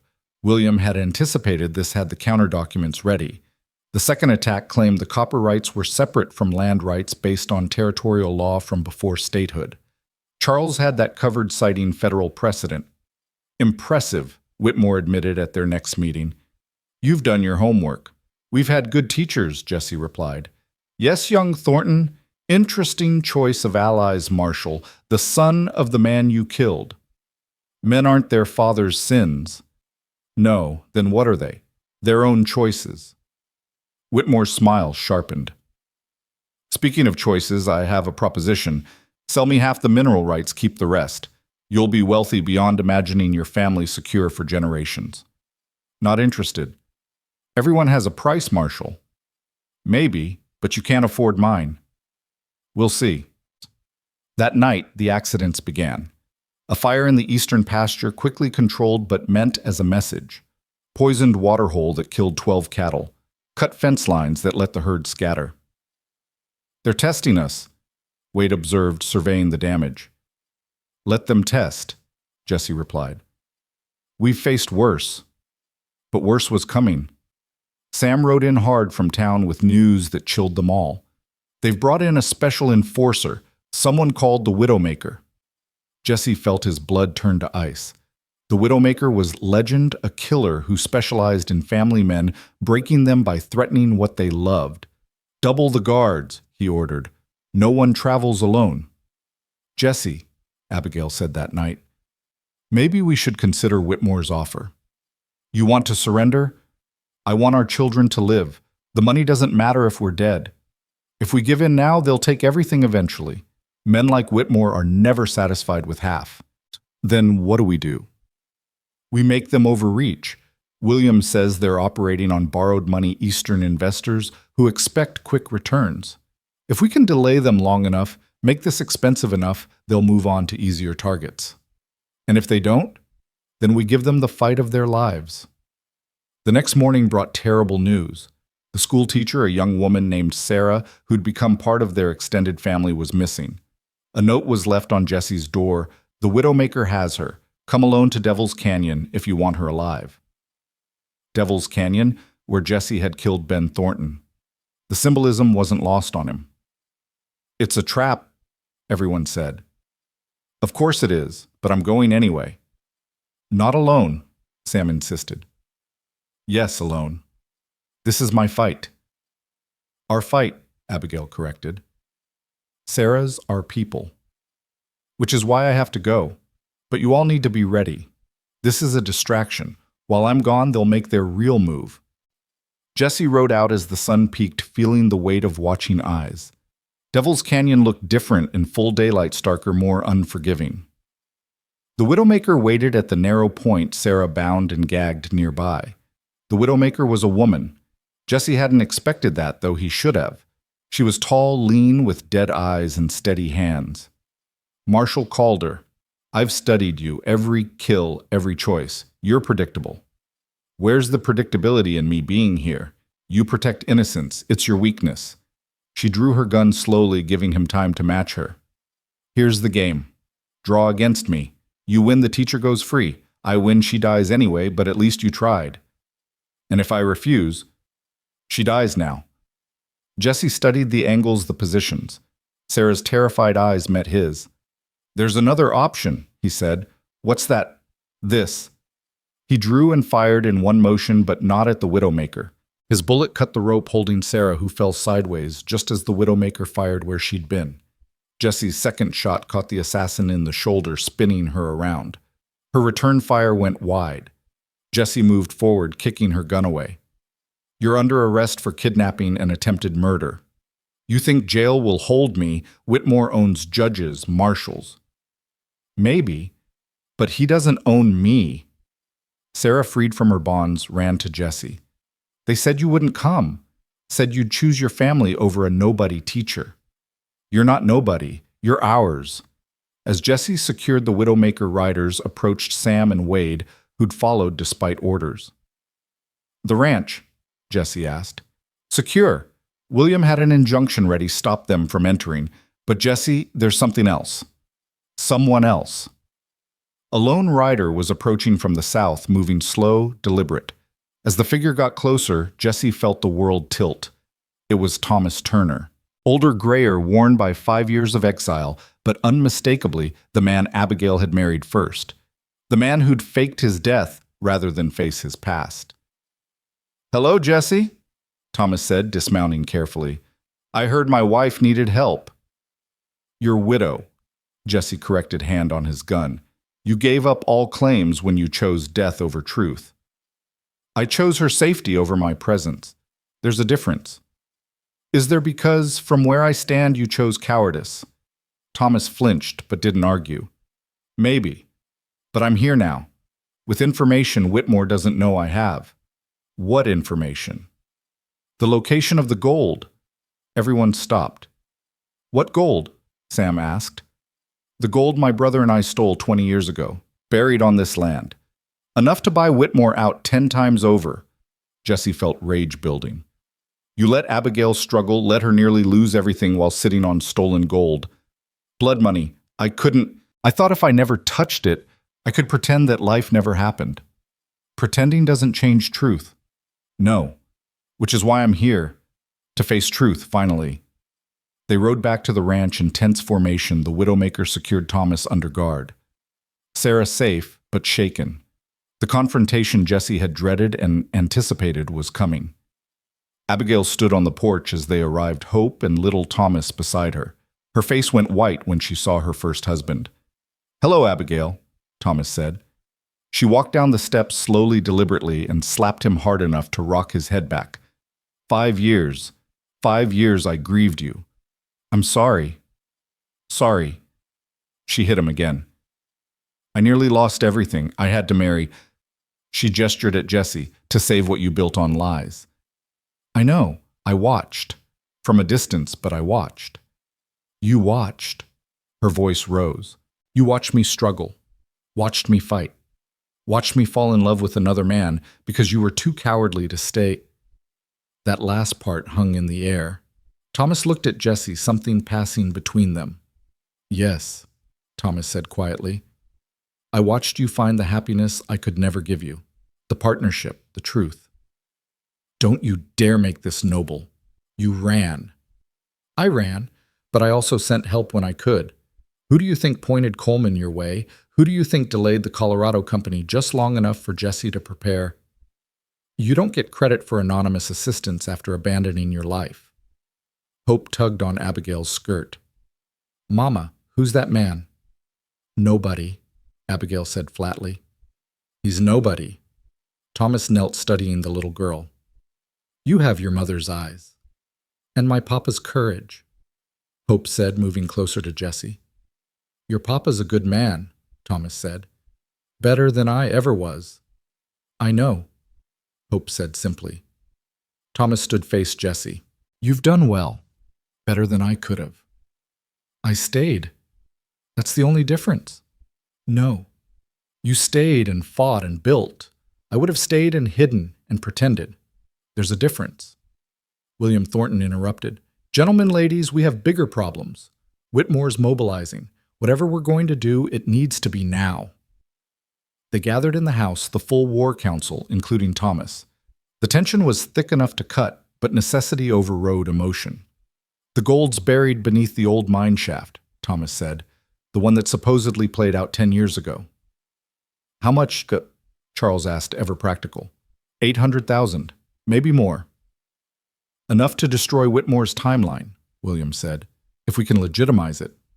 Legitimize stolen gold? Coleman laughed bitterly. Recovered gold.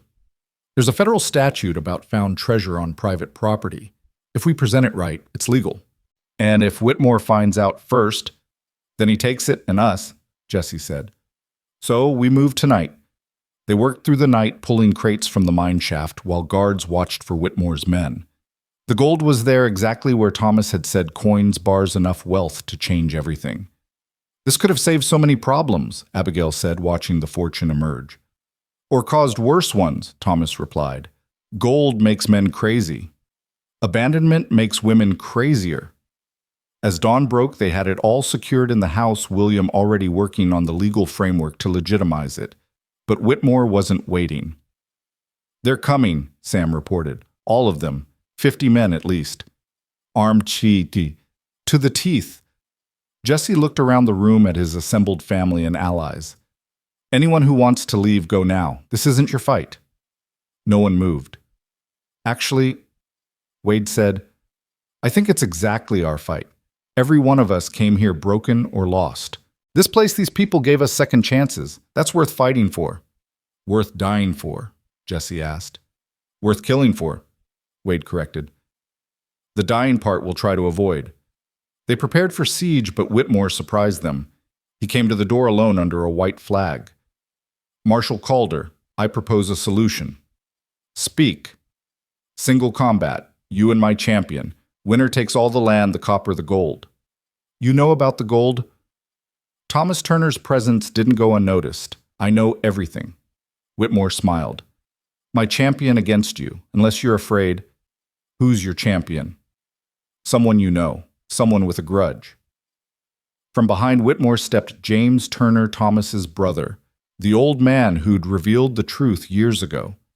But he wasn't old anymore, somehow renewed dangerous. "Hello, Jesse," James said. "Whitmore gave me a choice: help him or watch him destroy everything my brother built. Both brothers. You'd fight me?" "I'd fight God himself to protect what's left of my family, even if that family doesn't want me." Jesse looked at Thomas, who'd gone pale. "Don't," Thomas said. "He's still fast, faster than you'd think." "I don't have a choice." "There's always a choice," Hope said from the stairs. Everyone turned to look at the little girl in her nightgown, fierce and fearless. "That's what you taught me, Papa. There's always a choice." "What choice do you see, little one?" "Don't fight him. Fight beside him." "That's not the offer," Whitmore started. "The offer's changed," Hope said, walking down the stairs with more authority than any 5-year-old should possess. "Mr. Turner doesn't want to fight. You're making him. That's not fair." "Life isn't fair, child." "No, but we can choose to be better than life." She looked at James Turner. "You don't want to hurt my papa. I can see it. You're sad and scared and angry, but not at him." James Turner's facade cracked. "Little girl, you don't understand.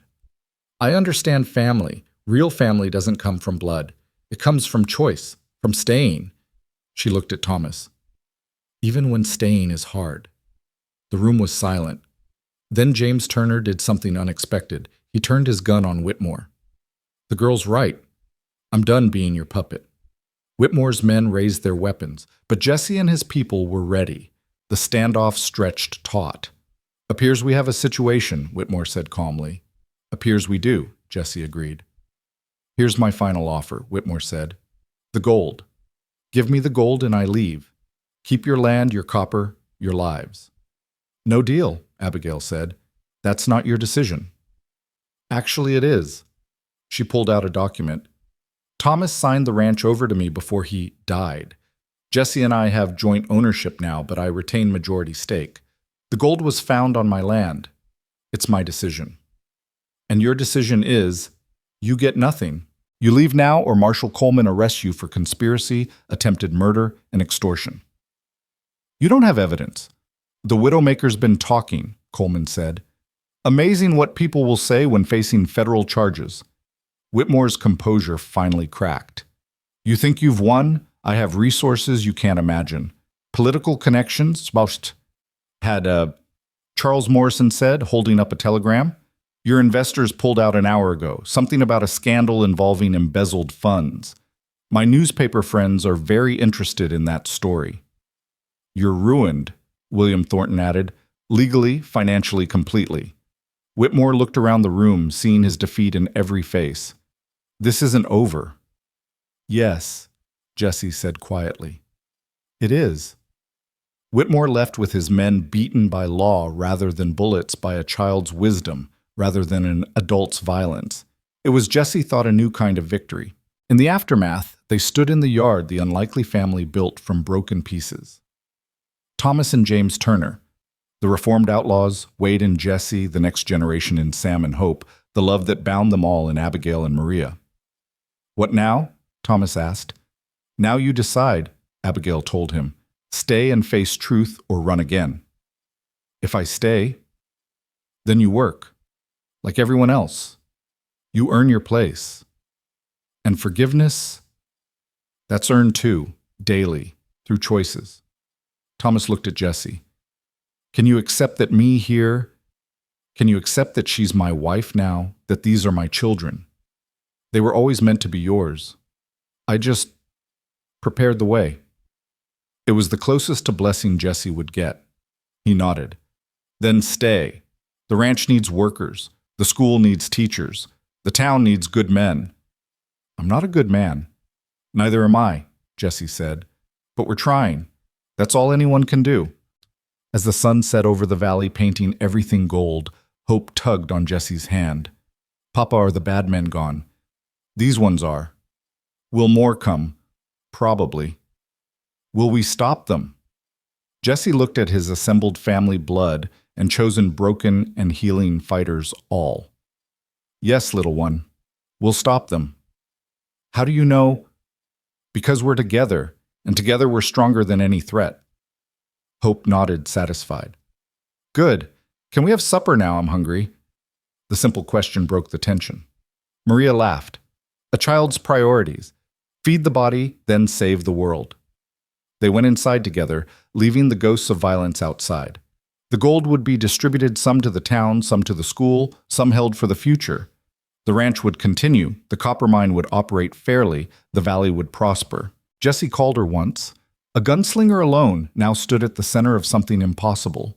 A family built on honesty, forgiveness, and the radical belief that people could change. The widow and the gunslinger had become something neither expected when they first stood in that jail cell, making desperate bargains for survival. They'd become happy. Scarred but happy. Complicated but happy, tested by fire, and refined into something precious. As they sat down to supper, Hope insisted on saying grace. "Thank you for family," she said simply. "All kinds of family, even the difficult kinds." "Amen," said Thomas Turner. "Amen," said Jesse Calder. And in that moment, with lamplight warm against gathering darkness, with love triumphant over law and violence, both they were complete. The story of the widow and the gunslinger would be told in Cedar Ridge for generations, how two broken people built something whole, how violence yielded to justice, how love conquered fear. But for now, in this moment, they were simply a family sharing supper, grateful for another day together, another chance to choose light over darkness. Outside, the stars emerged one by one, over the valley, bearing witness to the impossible made real through courage, sacrifice, and the unshakable belief that tomorrow could be better than yesterday. And it was.